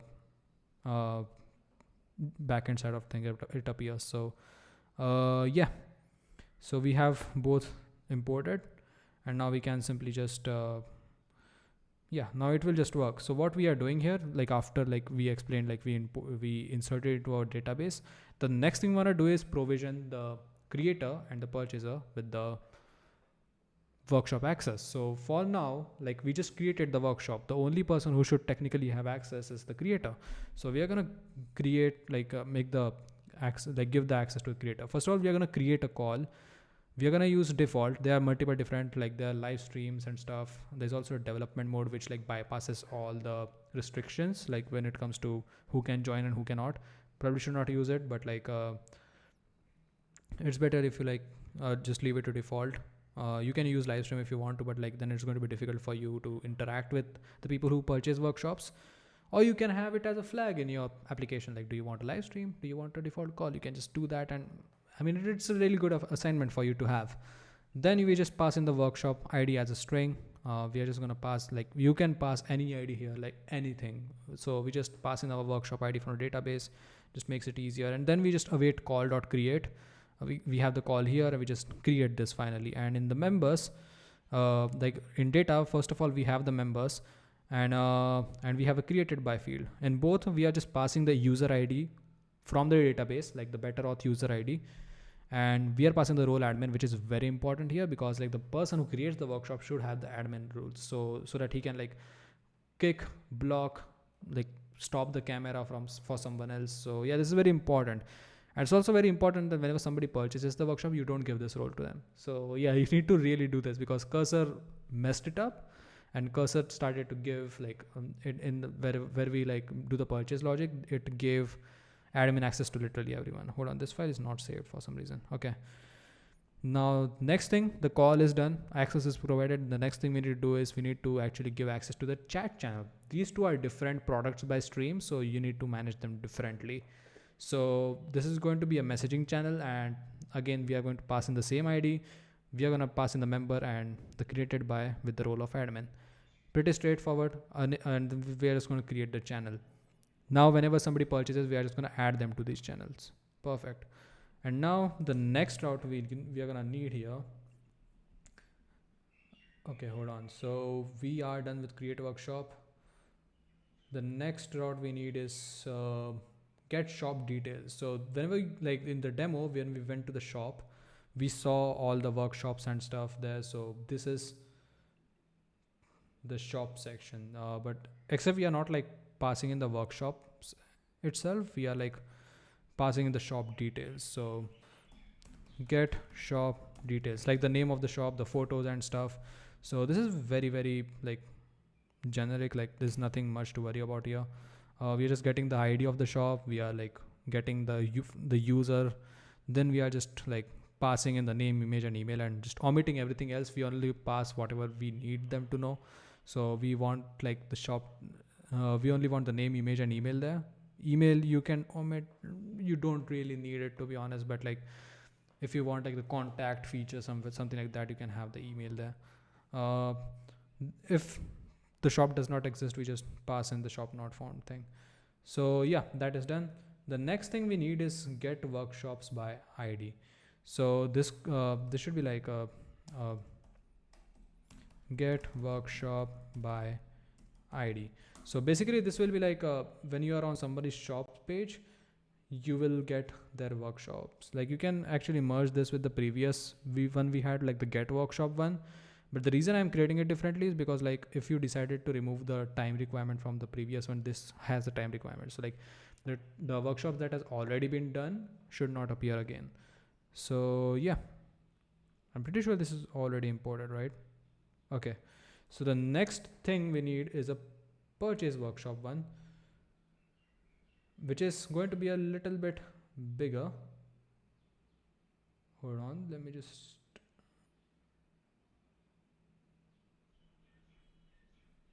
Okay, hold on. This should be first of all workshops by ID. I don't know why I did that.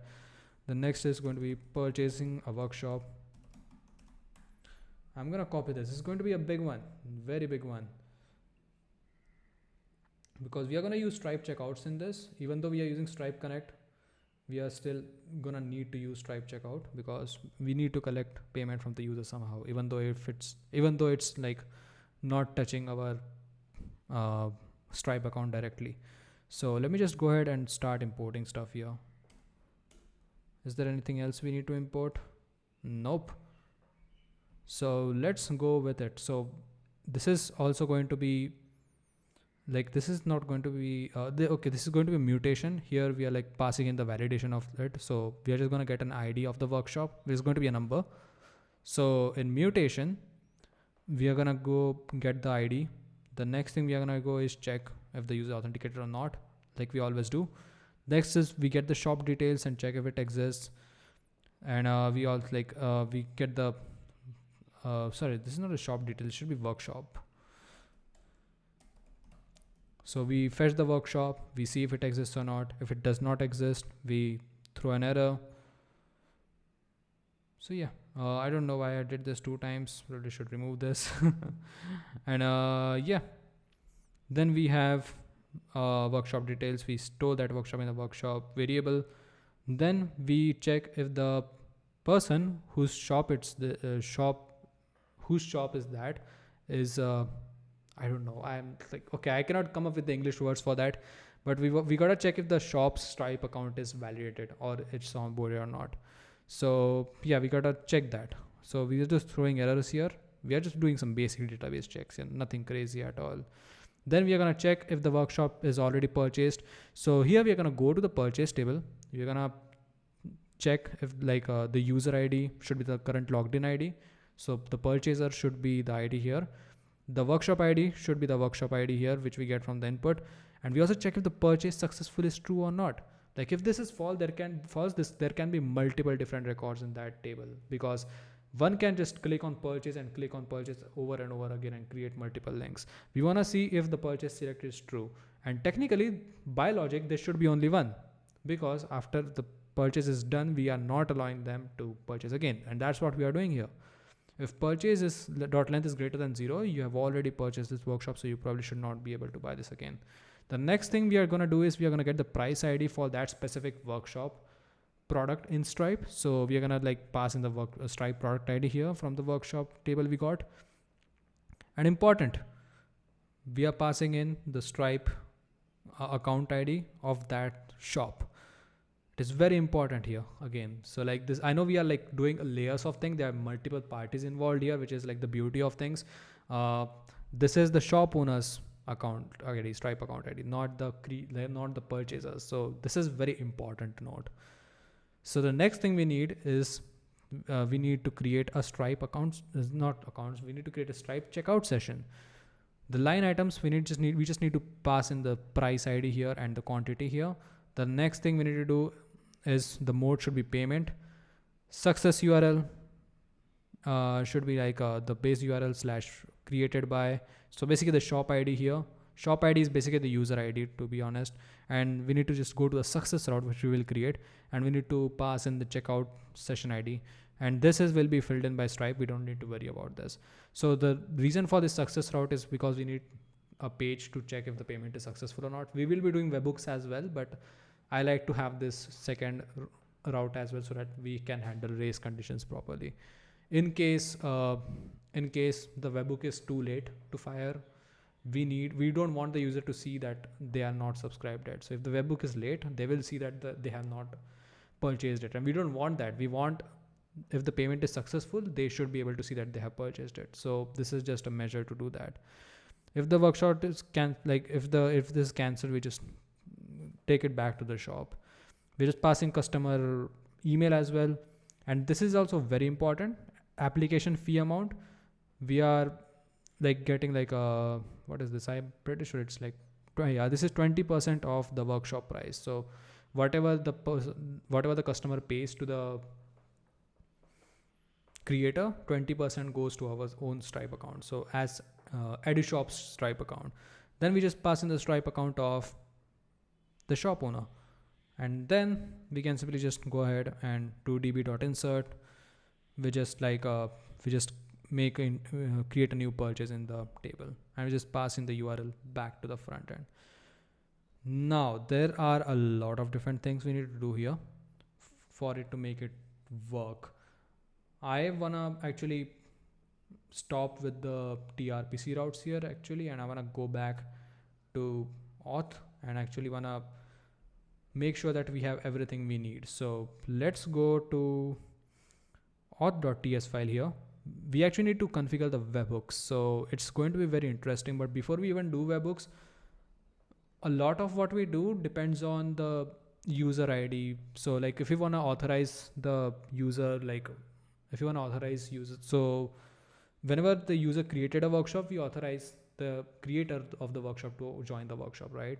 We just passed in the user ID. It doesn't just do magic like that, The user must be created on the stream side as well. So how do you do this? So it's not like you can once a day push all the users to stream. It does not make sense, because like if somebody just created an account, if they go to create a workshop, they won't be able to access it because the user does not exist. So how do you make it so that every time a new user is created, a stream user is also created? How do you do that? So there is a concept called as hooks in BetterAuth, which can be used to do certain tasks after something is done. So here we are using create-auth middleware from BetterAuth plugins. So we're just gonna go ahead and import all of these things. So this is basically a middleware. So we are like after these routes are finished processing. So basically these hooks run after every single route is done processing in BetterAuth, right? So if you call an authentication related route in BetterAuth, hooks will run and before and after. So we just need the after hook. So after sign up, sign in and callback and stuff are done. So callback is like basically for Google sign in and stuff. After these are done, we want to run this specific logic. So if we also want to check if like the URL is not these, we just want to skip. Like if there's just some random session check, we don't want to create users on that. It's going to be like very hard for us to do that. Like it's going to be like basically DOS attacks on stream, which like you will hit your rate limits very quickly. So what we want to do here is like we're gonna like get the session here. We're gonna see if the user is there or not. If the user is not there, we're just gonna not proceed forward. But if the user is there, we're gonna initialize the stream client, pass in our API key and our secret key, and then we are just gonna construct our user. ID will be the user ID from our BetterAuth thing, name and image also. Image, if there's no image in BetterAuth, we're just gonna pass in undefined. And then finally we are just going to do await stream client.upsert users, and we're just going to pass the stream users. Now this is just going to add to their database that, hey, this is the new registered user. So next time you go and sign in with your callback or Google sign in or sign up, this is going to create a new user every time. And this does not duplicate your users.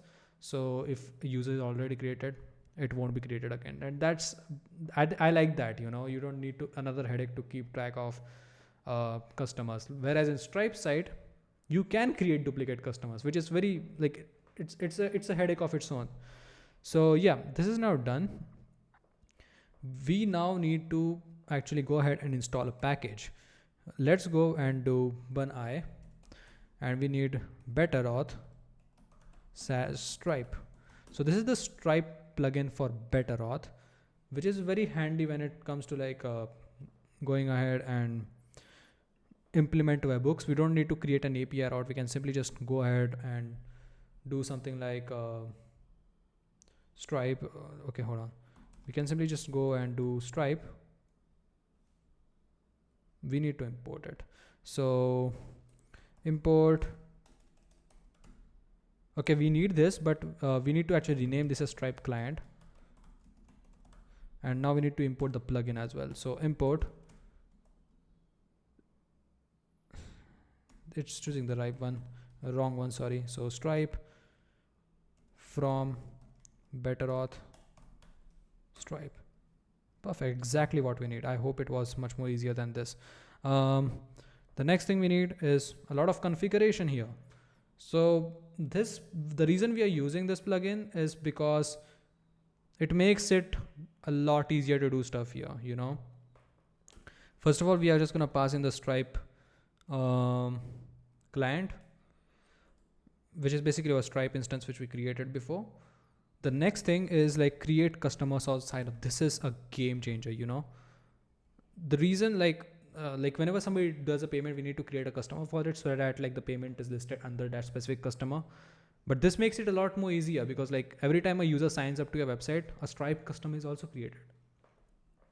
And this plugin is intelligent enough so that like if already user exists and if they try to sign in, the Stripe customer will be created for them as well. Pretty neat. Then we also need the webhook stuff. So I'm just gonna like have a Stripe webhook secret. And for now, I'm just gonna have it to empty string. We are gonna configure it. I just want to get rid of the squiggly lines. The next thing we need is an on event. So like this is basically where you get the Stripe event, like webhook event, and here you can do custom logic. So now here there are two events we need to keep track of. First of all, I wanna keep track of the event called as capability updated, which is very important. Let me show you what it does. So first of all, we're gonna check, like we are gonna track multiple events. So we're gonna have an if check. So capability updated. So we need to also import this. Okay. So remember we did Stripe onboarding stuff before. So the reason we are doing this is because like we need to like check if the onboarding is completed or not. So if the onboarding on Stripe is completed, it will send us a webhook event and we can update in the database. So when we get a capability updated thing, we do not like to like simply rely on the webhook. I do not like to do that. I have watched Theo's video on it and it just says don't rely on webhook, and I blindly trust Theo on whatever he says. So basically the reasoning behind it is that sometimes they send you data which is not true, and I don't know, I have never faced that issue, but if that's the case, we probably should not be doing this. So the ideal case is like you get the account ID from the webhook payload and you just run it through the Stripe SDK. So use Stripe client.accounts.retrieve, you get that account and you see and you check if you have these two capabilities. Again, we covered these capabilities before, but we need transfers and card payments. We need, if you hover over these, you will get things. Transfer, platform can transfer funds to the account, and this is state of card payments capability, or whether the account can directly process credit card, debit card charges. So we need these two to be active enough in order for our platform to work correctly. And if these are active, we are just gonna set the onboarding completely to true, or else we are gonna set completely to false, which is very, very important. So that like if something goes wrong, if the onboarding like later on Stripe decides that hey, there is something very fishy going on with this person right now, and they decided to like disable the capabilities, we wanna also keep track of that. So we also wanna make this to false if something goes wrong on their side, and we also wanna stay in the loop of the entire process. The next thing we need is a Stripe webhook. Now I want you to give a little bit of attention here, because what we are going to do here is a little bit different than what we always do. So UI might differ. Some Stripe accounts have a different UI, but I want to go to webhook and I want to actually go and create an event destination. So the endpoint URL, we will put that here. You cannot put localhost. You need to actually create a tunnel for that. We are going to do that right now. But here it is very important, before I forget, listen to events on your account. We do not want that. We want to listen to events on connected accounts. The capability updated, like these, like connected accounts and events on your account are two different things. So if you want to keep track of both of them, you are going to need to create a separate webhook endpoint for it. So, but the only events we need to keep track of are on connected accounts, like the capability updated and the checkout session completed. The product is existing on the like the creator side. We are checking the capability of the creator. So we need events on the connected accounts, not our account. Now let's go to a terminal. Let's get a new tab here. Now I assume you already should have ngrok installed. If not, it depends on your platform. You should install ngrok. This allows us to create a tunnel. So I can simply do ngrok http 3000. So now we have this tunnel. So like basically our app is now accessible on this link, which is temporary. If we kill this terminal, this link will be cleared and will be given off to someone else. But I can simply just use this, and now, yeah, now this is a app, but the webhook destination is different. So I want to actually go to Chrome, and I want us to go for better auth Stripe, and I want to get the URL from there. I really like the documentation of better auth. It's very detailed. You can never go wrong with that. So okay, so we need /API/auth/Stripe/webhook. So I'm gonna copy this. I'm gonna go back to Safari and just paste this here. All right, so it is if you have the authentication stuff here. So if you have changed your routes where the authentication endpoint is present, like entry point is present, you need to change this. So description, Stripe, connect, edu, shop, webhook, please delete. Safari, I didn't need your autocorrect, but it's fine. Events to listen to, you can go ahead and select whatever events, like fine tune them, but like I'm just gonna select all events. I'm not really concerned about these. Yeah, there was a little bit of lag there. Okay, whatever. I'm just gonna add events, and now we can simply just go ahead and add the endpoint. Now it should automatically point to our local host thing. Now we just need the signing secret. We're just gonna copy this, and we're just gonna go to .env file. We're gonna say Stripe webhook secret. Paste this here. Again, now we need to paste this in the env file. I really recommend for you guys to have the env file. It's very it is very important for so like if something is invalid, it's gonna throw an error and stuff. Is it saved already? Okay, so now here we need to actually go ahead and update. Thank you, cursor, for picking up that. Our authentication file is done. I'm pretty sure we do not need to do anything else here, but in server we have a couple more things we need to do. So there are a couple more procedures we need. So first of all, we need to get a way to get the workshop by ID. So let's do that here. We want to get one single workshop by ID. So get workshop by ID, and the previous one, the get workshops by ID, was actually get shop by ID. So get workshops by shop ID, but here we are gonna get by workshop ID. So let's make that very, very clear here. Then so yeah, let's paste this here. So pretty simple. We are just gonna get a workshop ID. We are gonna get it from the workshops table. Gonna check if it exists or not, and if it does exist, we're just gonna send it back. The next thing we need is a authorization checker. So I'm just gonna copy this code, and then I'm just gonna paste this here. Workshop auth check. This is not a regular auth check. Here we are gonna get the workshop ID. We're gonna check the user session if it exists or not, and then we are gonna check the workshop if it exists or not. Then we are gonna check if the person who is making the request is the owner of the workshop, and if that's the case, we want to set it to true, because we don't want the creator of the workshop to pay. All right, so we just return true there on. So the next thing we need to check the database for the purchase table. We're gonna check the user ID if matches with the current session ID, We're gonna match if the workshop ID matches with the workshop ID given to us. The next thing we will check is the purchase is successful. So we only get one record, and if the purchase is successful, we're gonna get one record. If nothing, we're gonna get nothing. So we're gonna like return that. So yeah, we are done with our server. I'm pretty sure we are done. I don't think we have anything else left to do. So the next thing we are probably gonna do is like all the client side stuff. So yeah, let's start doing that.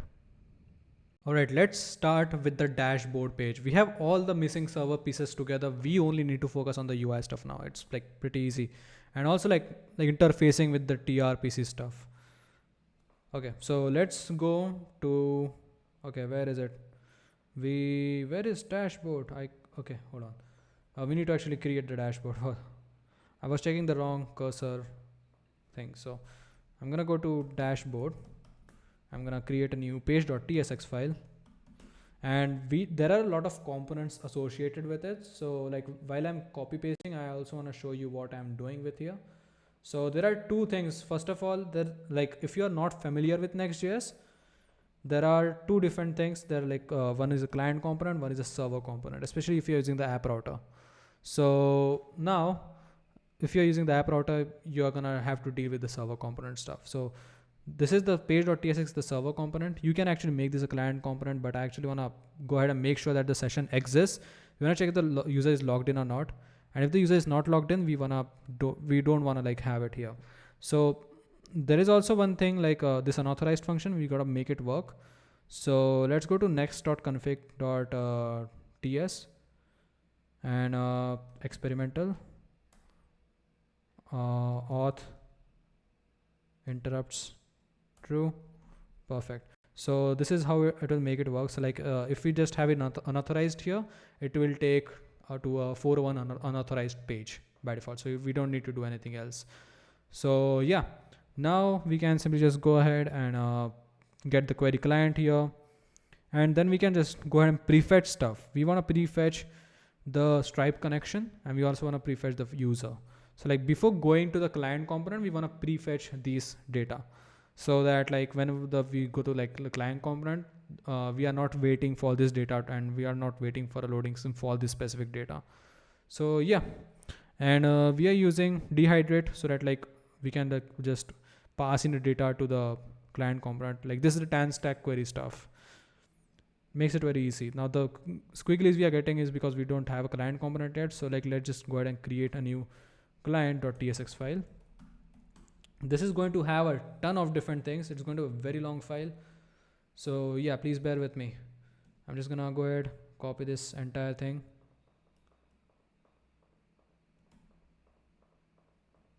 Yeah, it does not want to do that. my laptop is struggling very hard right now. All right, I'm gonna paste this. Just bear with me. Just bear with me. We need a lot of different things here. All right. I'm gonna wait. Okay. So we need a create workshop dialog, which we used to have like in the demo you saw. Then we need a table. Then we need a copy button. We're gonna create the copy button and create workshop ourselves. Copy button is basically the buttons you saw which were used to copy URLs. But like table, we are gonna need to install from shadcn. So let's just go ahead and install it. I'm just gonna say bunx shadcn latest add table. Perfect, it's done. So we only need to focus on the copy button. All right, so since the copy button is a part of the UI, I actually want to just go ahead and create this in the UI folder instead. And I'm just gonna name it copybutton.tsx. Copybutton.tsx. Just gonna paste this here.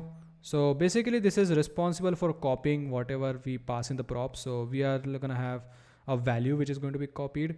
So we are gonna pass this through parent components. So the handle copy is just gonna copy this to clipboard and make it a toast using the sonar which we had before.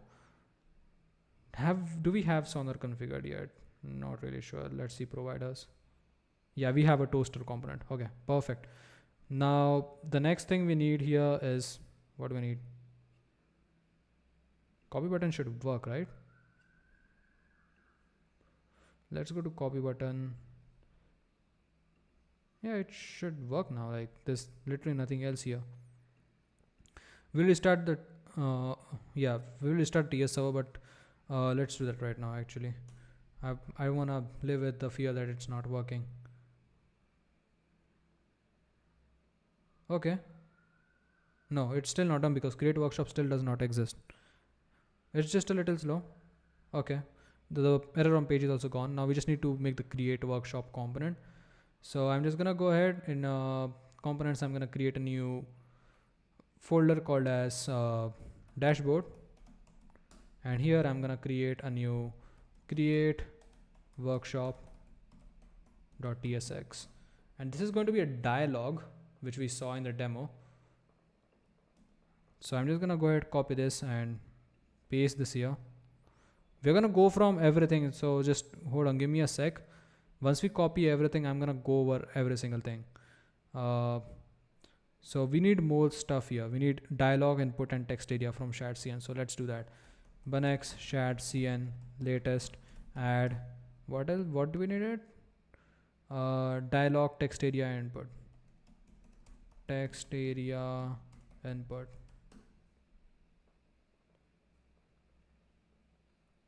Let's wait for this. Should not take a lot of time. Perfect, done. The next thing we need is the date time input, which is a custom component which we created. The reason we created this is because we were having a lot of issues with epoch timestamps, like the one timestamps we showed, like I showed you here. I wanted an easy way for us to convert this into local and other stuff. I wanted an input which could take human readable time in their time zone and convert it to this specific number. So that's why I created that component. So I'm just literally gonna copy this and I'm gonna paste it, and once we have done everything, I'm just gonna go ahead with everything else. So date time input dot tsx, just gonna paste this here.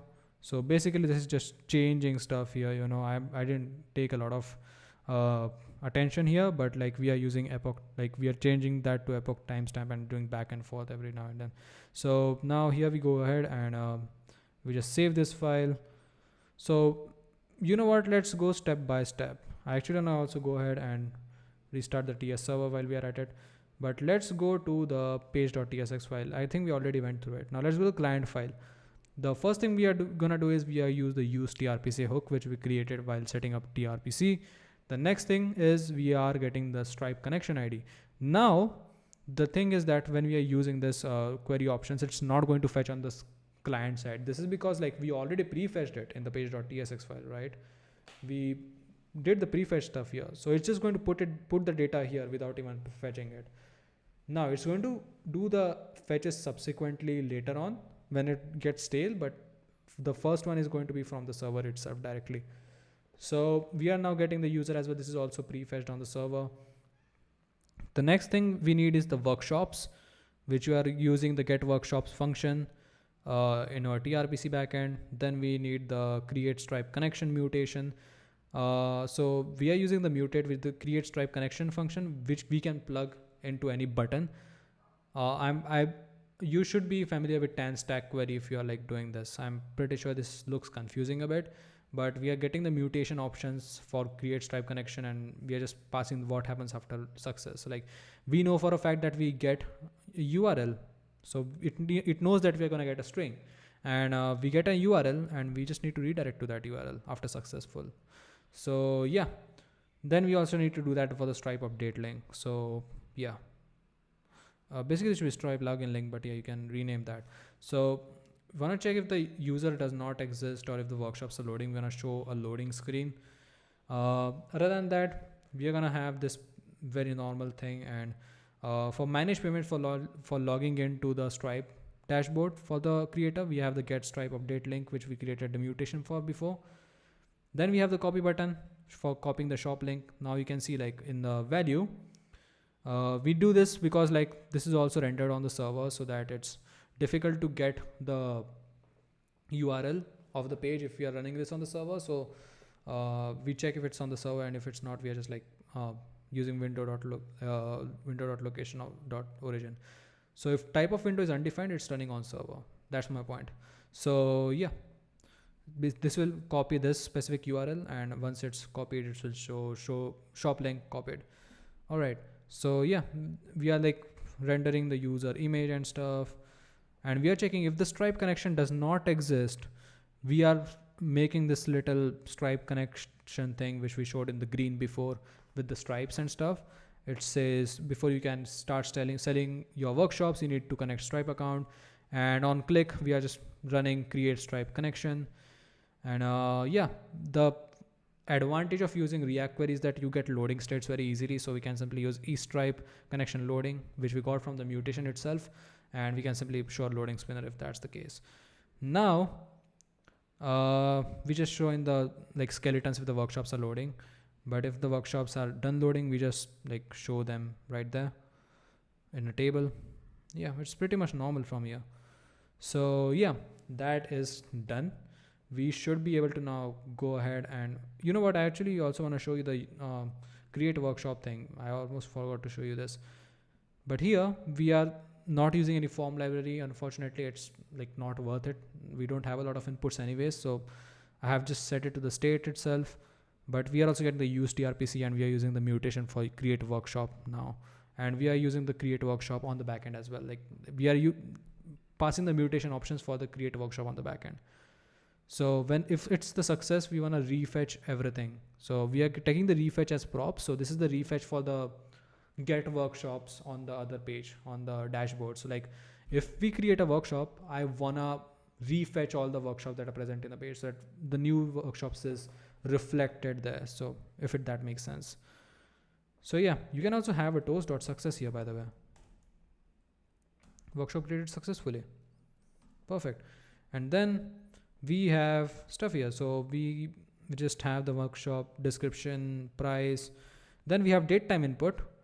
Then we just pass in the epoch value. We just pass in the set time function. The time should here be like, yeah, it should be the current epoch time right now. So right has pre-filled the data which is right now. And it handles all the stuff like converting it to human readable time and showing it, and making the user pick human readable time and converting it into epoch. It does all of that. So you don't need to worry about that. So yeah, now the add workshop function will just call the create workshop function, which we got from here. And it's just gonna like pass in the name, description, price, and time. Pretty simple. If there are any errors, it will be toasted out from here. Very simple. Now let's go back. I wanna try creating a workshop. Is there a problem? Why is it loading?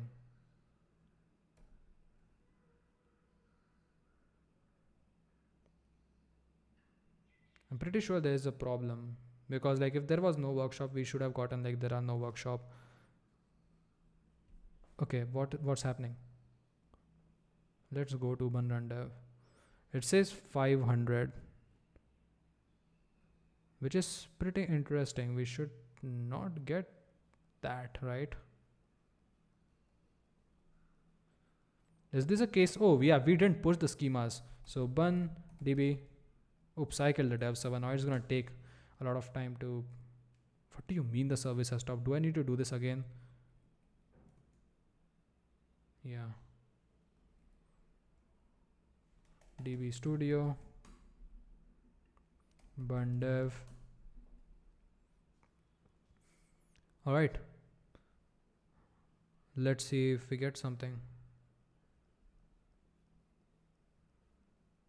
It's going to take time to compile, by the way. You see it's compiling here. All right, now we are in VC setup payments with Stripe because we already haven't done it on this account. The page is still loading. Yeah, the dashboard is compiling. Pretty sure. Yeah, it is compiling. But it prefetched it because we restarted our dev server like the foolish I am. It's reloading the thing, but we see that there are no workshops found now. It asks us to set up our Stripe account. I'm just wondering, it took 40 seconds to compile dash. I cannot. I literally just cannot. I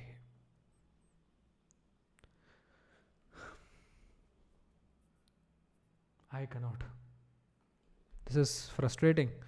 I want to show you something. So if I go to add workshop and just say test workshop, just say test and just add a $10 workshop for like next month. I just want to show you something. So it should say you need to connect your Stripe account to create a workshop, which is nice. Now I'm going to show you the process to do that. So now if we just go to set up payments, we should be redirected to Stripe stuff. So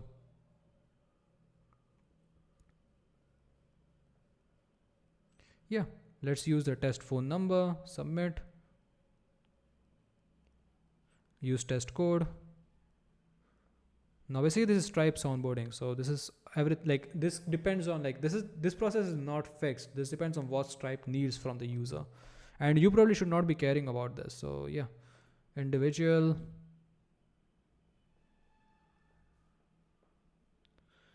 and now you need to pass in some data here. So I'm simply just gonna go ahead and put some stuff here. I'm like afraid of my autofill showing up, so I'm just gonna fill this and I'll be back. All right, so I just passed in some random stuff. This is not my real date of birth. Don't try to. Okay, just understand. So I just passed in some random stuff here, fake phone number, fake social security number, and just gonna continue. It's gonna pass either way. It's not going to deal with it because it's a test environment, of course. So it's not gonna do anything about it. So now here we're gonna go to education, I guess, other educational services, and don't have a website at product description. I sell workshops, and I can just continue. Again, this is not your headache. This is basically your creator's headache. So yeah, now here bank stuff. This screen will be very different from production environments. This is only for testing purposes. So yeah, let's get through with it. All right, let's be quick here. Not now. I might need to blur a lot of different things. I think I might have revealed my something. But yeah, let's just link the account. We don't need anything else. And we can simply just do agree and submit.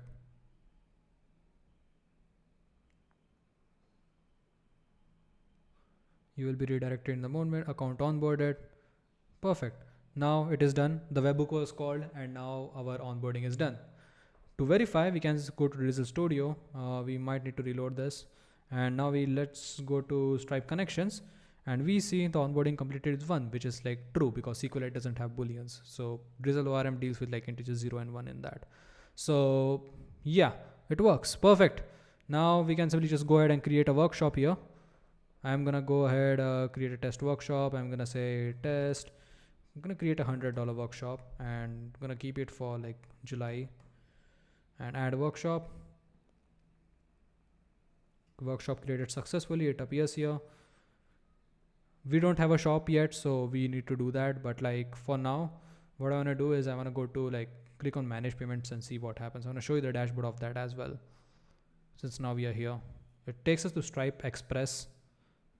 So this is the account we created, Stripe Express. It's not the standard Stripe account. So if it was a standard Stripe account, we would go to standard Stripe dashboard. This is a very minimal thing. So now you see the recent earnings, payout stuff. You also see your profile, and yeah, all of this is locked, but like you can you can create a lot of different stuff. You can also edit your payout details here. So this is a very good thing to have in your Stripe thing. So yeah, let's go back to our app. All right. So yeah, it says Stripe Connect Redirect True, but we haven't configured anything model yet, so it's fine. So yeah, now we just need to work on the shop, and we will be done. No, we will not be done. We also need to workshop page as well. This is the main point of the entire video. What are we doing? So yeah, let's work on the shop page itself. So I'm gonna go ahead in the app folder. I'm gonna create a new shop, and in the shop folder, we are gonna have two files again. First of all, we're gonna have the page.tsx file. So let me just copy this. I'm gonna go ahead in here and just gonna say page.tsx file, and I'm just gonna paste this here. First of all, we need to like get the we need to get two things. First of all, we need to get the ID of the shop which we are talking about. Which shop do you want to fetch? We need that ID. The next thing is show success and workshop ID, which we are going to use later. It's not the use right now, but whenever the payment is succeeded, we want to show a simple model or dialog showing that, hey, your purchase was successful, this is your copy link. So that's why we are doing this, to know that the workshop, like to know that the everything is succeeded. So yeah, perfect. Then we just get the query client and we just prefetch the shop details and we send it to the client side as props. So the next thing we need is to create this shop client page. So let me just go ahead and copy this page. I'm going to be back here. Okay, shop. I'm going to create a new client.tsx. Just going to paste this here. All right, hold on. Okay, so the thing we are doing here is we are going to getting the TRPC, use TRPC hook. And then we are simply just, what is the problem here? We need the workshop card and we need the success dialog here. We will do that. The workshop card is basically listing all the workshops. You see that little card which appeared saying the purchase button, it's that. So the purchasing logic is in the workshop card itself. So here we are just like getting the shop details, we are getting the workshops, and we are just like passing it to the actual like component here. Other than it, it's just loading game. We want to see if they're loading or not and stuff. And we manage the success dialog here. So like if the payment is successful, we just show the dialog, success dialog. If the user is visiting the shop without like purchasing anything, we don't want to show that dialog, right? So yeah, now we want to go ahead and work on the workshop card, which is the very most important function of our entire application, I'm pretty sure. So yeah, let me just go ahead and copy this page. So not page, component, sorry. So now, we do already have the create. No. So here we actually gonna go to, I copied the wrong thing. So yeah, bear with me. It's almost 8 AM in the morning. Okay, so I'm gonna create a new folder called as shop, and here I'm gonna create a new file. I'm gonna call it, okay, hold on. Again, I'm doing something wrong. We need the workshop card, and it should be here. I'm just gonna put in that component, forget it. Workshop card.tsx. I'm gonna paste this here.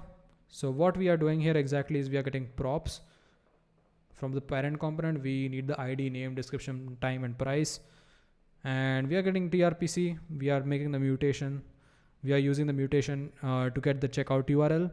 And once we get the URL, we know it's going to be string. So if the URL, we get the URL, we just go to the URL. So basically the checkout URL. So yeah, we just run the purchase workshop function on the client, on the server, and we get the loading state as well. So yeah, we just pass the date into like human readable format as well. So yeah, then we have this button which runs the purchase workshop, and we just pass in the workshop ID which want to purchase. Pretty straightforward. Now we can go to here. I think this should just work fine now. But in here we need the success dialog now. So let's just go to success dialog. We're gonna copy this. So success dialog, copy, and here in shop we wanna go ahead and create a new success dialog.tsx, which would be a wrapper around the shadcn dialog thing. Basically we're just gonna use TRPC to fetch the specific workshop details, and yeah. And then we are just like, we also have this special flag here, so like enabled. So if the model is not open, we don't want to fetch any unnecessary stuff. So like if the reason behind is that like if there is no purchase attached to it, why do we want to search up an ID, right? We are trying to save for requests here. So we have the copy button which copies the workshop link. I'm pretty sure the workshop link is here. Yeah, purchase workshop ID, which we get from the props. Now everything should be just working fine. We can just simply do restart TS server, and that leaves us with just one route, which is the actual workshop route, which is going to be pretty easy to do. Nothing difficult. Stream makes it very easy for us to do. Now I'm waiting for this to compile for whatever reason. Oh, it is done. Okay, nice. Now if I go to the shop, I'm pretty sure it's gonna take a lot of time, but now we need another browser because we are now gonna explore a different account. So you know what, I'm just gonna go ahead with this account only. It's gonna sign out for now. All right, so there's one thing we messed up at is this should not be just shop. This should be actually inside a new folder. This should be ID because we are actually getting the ID from the URL, right? So just need to put these two files inside this folder. Okay, now it should pretty much work. So if I just reload this, probably gonna take some time. Yeah, just import, just change all the imports you can. All right, so now we are on the shop page. Now we have two different accounts. I have this one and I have this one. So now I am on the purchaser account and this other one is creator account. So in the purchaser account, I'm gonna purchase this. Let's see if this works or not. So let's wait for this to redirect us to Stripe. Perfect, very good. Let's just put in some stupid card numbers here.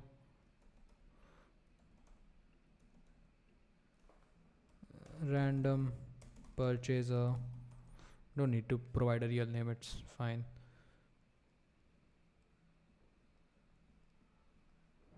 Let's wait. Processing, done. Let's go back. Okay, yeah, we need to create the success page as well, which is pretty sad we didn't create. Now we should do it because now this is in the state. We can simply reload this page and make it work. What's wrong here? It should be fixed right now.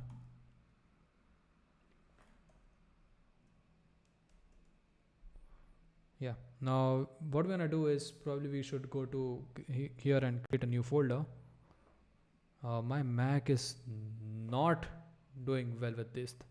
I really do not like the performance of this right now. Like every other video works fine. Today is just, whew. And I've been recording for 4 hours now. So success, and here we are gonna create a new page, which is going to be only server side page. We do not need a client page here because we're only checking something. We are only checking. What's the problem here? Why are we? Oh, this route thing. Let's just update this. Should just work fine now, right?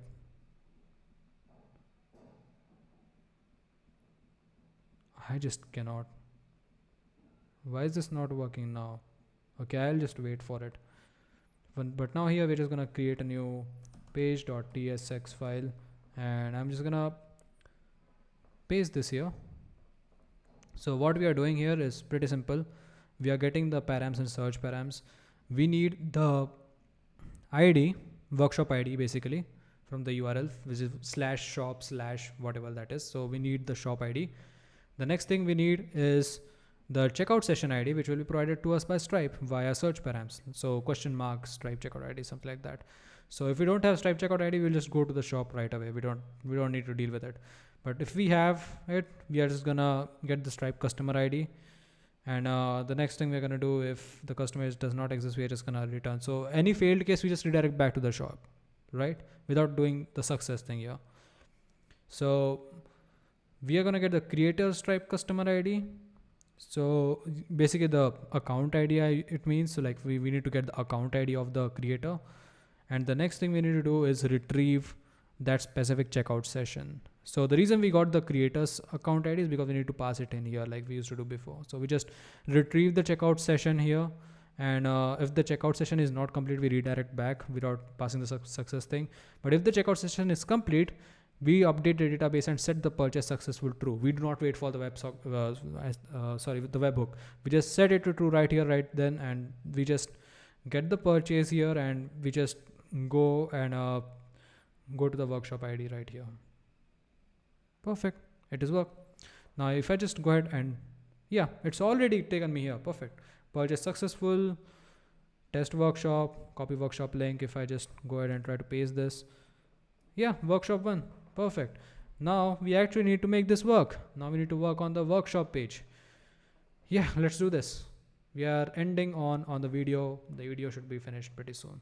All right, so let's work on the final bit piece of the puzzle. So I'm gonna create a new route here. I'm just gonna say workshop. And now here we are gonna have two files again. First of all, we're gonna have the page.tsx file, which is going to be server side stuff here. So I'm just gonna copy this file. Oops, no, don't quit. Why? Okay, that could be a really good blooper, to be honest. Okay, that was sad. That was an extremely bad blooper. Okay, so the page.tsx file would be like this. Hopefully it doesn't quit now. Yeah. So basically what we are doing, again, we have the squiggly because we don't have the client page yet, but we are getting the workshop ID here. Then we are getting the session here directly to check if the user is logged in or not. If not, we are just going to pass in unauthorized. This is a Next.js function which will take the user to the 401 page. The next thing is that we create a query client. We get the user. The next thing we also need is the get workshop by ID one, and we also prefetch that. So yeah, we do a lot of prefetching here, and the next thing we need to do is we need to actually get the workshop stuff here. So when we are prefetching, we know for a fact that it is going to the client component. But what if I want to use the data for here in the server component for something else? So you can just use query client.get query data, but you have to use some types like this. It's going to be a little rough. The caller basically is a function to run it on the server, like TRPC stuff on the server. So you can basically do caller dot whatever, all of these things, but it should only be used on the server and not on because it's not necessarily that safe, I must say. So what's the problem here? Why are we okay? It works. So it's slow. So okay. So we are checking if the user is authorized or not by using the caller.check workshop authorization, because the reason we didn't use caller here is because we don't get the advantages like React query, and we don't want to use this on the client side either. So yeah, we get the workshop, we pass in the workshop ID and check if the user is authorized to access the workshop or not. If not, then we pass in unauthorized here. And if the user is authorized, we initialize the both stream clients, the stream client and stream chat client, and we generate user tokens for both of the user IDs. This is very important. This is how Stream will understand that these are the users that they claim to be. We are generating token for the user to verify that, hey Stream, this is the user, I am signed in on this specific website. So we are creating a token for that user ID and just passing it to the client side component.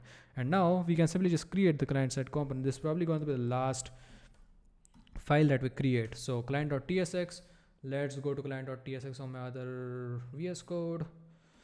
I'm just going to copy this and I'm going to paste this here. Now here, this is a client component right away. The thing we are doing here is we are using use TRPC stuff. We are getting the user. We are creating the chat client. Use create chat client hook from, I'm pretty sure it's from the stream chat. Where is it from? Yeah, it's from stream chat React. And we are just passing in stuff here. We are passing the stream API key. Remember, do not pass in secret here. This is a client component. You should not be passing around secrets in client components. So we pass in a token as well. We pass in the user data, which we get from the get user stuff. This is going to be prefetched, by the way. So yeah, we are just going to then use the handle connections function, which we are going to call in from a use effect here. So we are just going to use the use effect. And if the tab is closed, we are just going to leave the call. But what we are going to do here is we are going to get the stream video instance. And if it's not, we are going to create it. The next thing, we are going to target the call. We are going to use the call ID, which we used when creating the workshop itself. And then we are just going to join the call. And if nobody's in the call, we're going to create the call. So that's how it's working. So if somebody joins the call who is not the creator, will not get the admin rights just because he created the call technically, but he just created the call which was owned by somebody else. He was just authorized to be in there. So the next thing we do is we just connect the user, passing in all the details. This is basically the chat client. So we initialize the chat and we initialize the call and everything, and yeah, perfect. And now we just use the components in tangent. We use stream video, stream call, stream, and then we use the chat components. So the way I have it is like this is horizontally layout. So I have the video stuff on the left and chat on the right. You can style it however you want to. This is the workshop UI layout. Yeah, this is basically the loading state, and this is the theme, stream theme. So yeah, if it's loading, we are just going to show a loading state, but if it's not loading, if it's done, we're just going to show a stream theme. So yeah, there's a lot of config you can pass in. You can just go to the documentation, stream, get stream.io, I guess. Yeah, and here in the documentation you can go to the video and audio, whatever, even if you want to chat, and you can go to SDK React, and yeah, you can actually go to, where are the docs itself? Yeah, yeah, documentation. Here you can see a lot of different things here. UI comp, there's an entire section on UI component for styling it. Go ahead, read through it. I'm not gonna spend a lot of time on it, but there's one more thing that we need to do, is we need to actually copy the index.css file. So the reason I say there isn't because we already imported from the stream chat react /this/ index.css, and we also import the video one CSS. I have to admit that the syntax and stuff are both different for both packages, but like it's fine. It's still making your job a lot easier. So I'm just gonna save this. What's the issue here? Yeah, the same thing again. Just gonna restart the TS server once again. But meanwhile, I just want to show that since we have this purchase successful, we could simply go to our dashboard here. I want to show you the Stripe dashboard right now. So hopefully this is quick.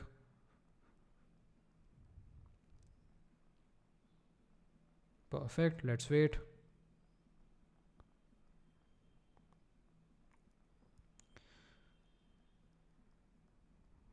Perfect. It says 76.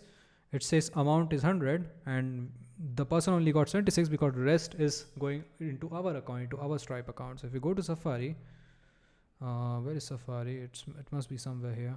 If you go to home, can you please work? This is very laggy right now. Today, okay. Show me the information quickly. Yeah, it says 20, which is, I don't know. Yeah, like, okay, so I guess Stripe cut something from their end. Okay, so the Stripe fees were cut from their end and we get the other $20. Cool, pretty cool. We don't need to deal with Stripe fees because they are an independent account, so they need to do that stuff. Blows my mind. Okay,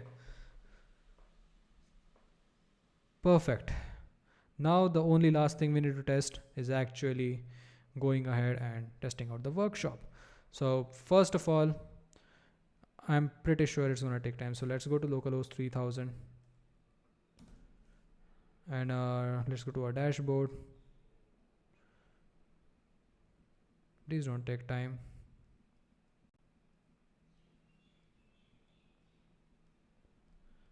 And now we should have our workshops here. Let's wait. Yeah, let's just copy the link. And now let's go here. Now this is going to take some time. I'm going to be back. Oh, okay. It says 404. That was quick. And I know exactly why. Because we forgot to use the ID stuff there as well. So let's do that right now.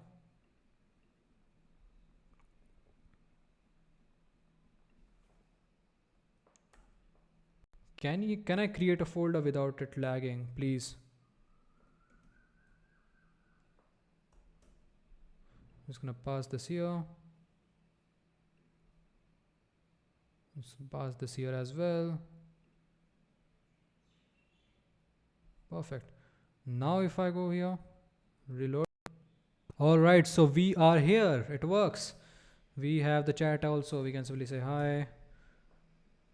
Perfect. Really good. Now what I want to do, I'm going to switch off my camera and my mic so that we get the profile photo and we can understand what's.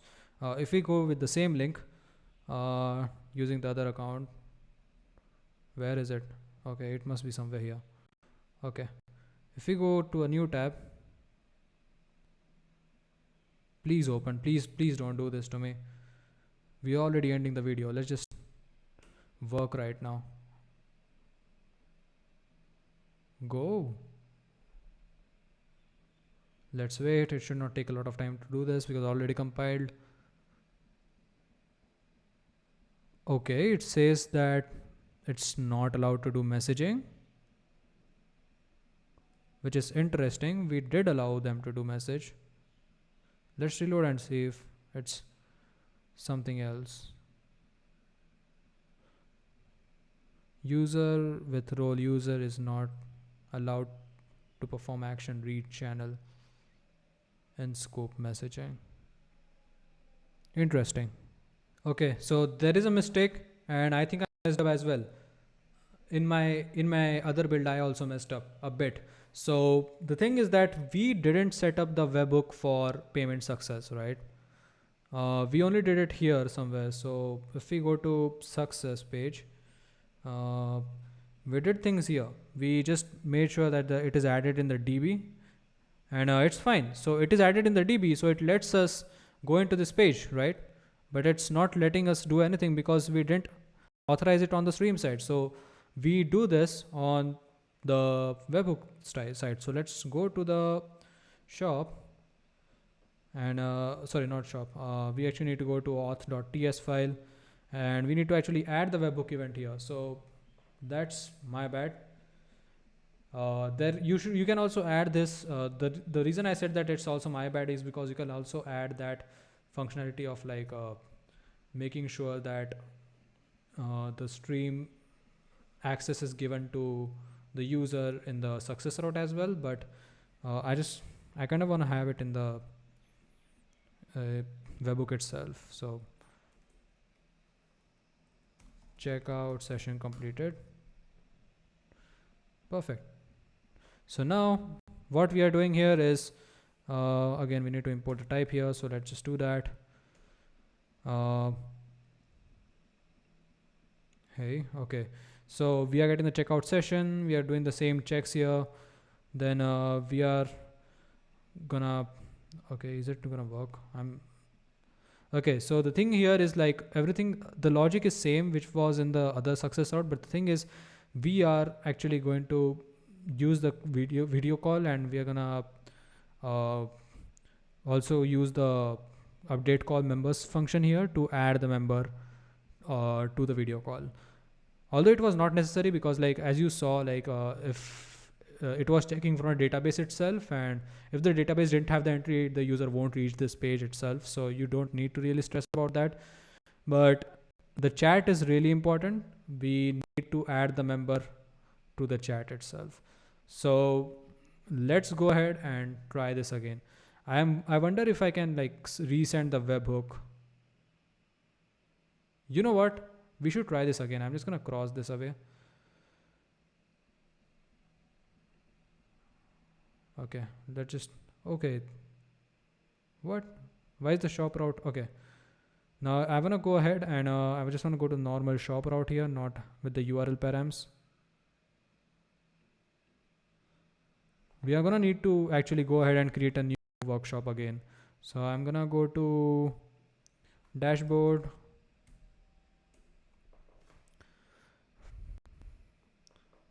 Let's wait. Hopefully it does not take forever.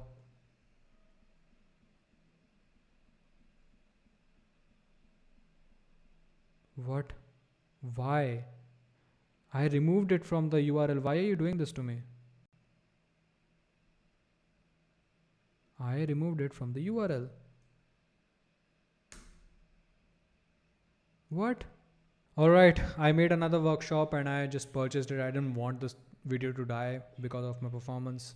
So yeah, now let's go ahead and paste this link and let's see if the purchaser account can join first now. It says loading. It still says that I'm not able to chat, which is interesting. Alright, so the issue here was that I like literally just added it in the success one as well. For some reason the webhook didn't want to work, so I just like added it here. Maybe because my laptop is just slow, so it just stuck in like processing in webhook, like the route itself. So I just added it in success page as well. So it's not working, I guess. So I just say hello. So it just sent. So now I am alone here with my purchaser account. So I literally cannot do a lot of here. I can only enter full screen and stuff. But now if I go here and copy the link for this workshop and just go to it from the creator account, so we should be able to join the workshop and manage stuff as well.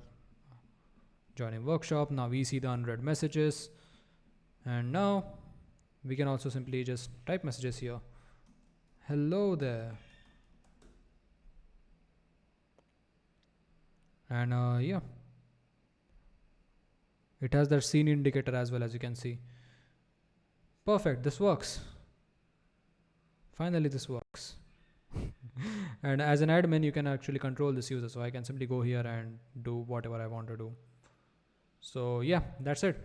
So yeah, that's it for this video. I hope you guys learned something new from this video, and hopefully you get an idea on how you can use video stuff easily using Stream. Thank you so much Stream for sponsoring this video. And if you guys like this video, make sure you hit the like button, hit the subscribe button, and leave a comment below on what part you think that I could improve on, and what do you think the future content should look like on this channel. So yeah, that's it for this video.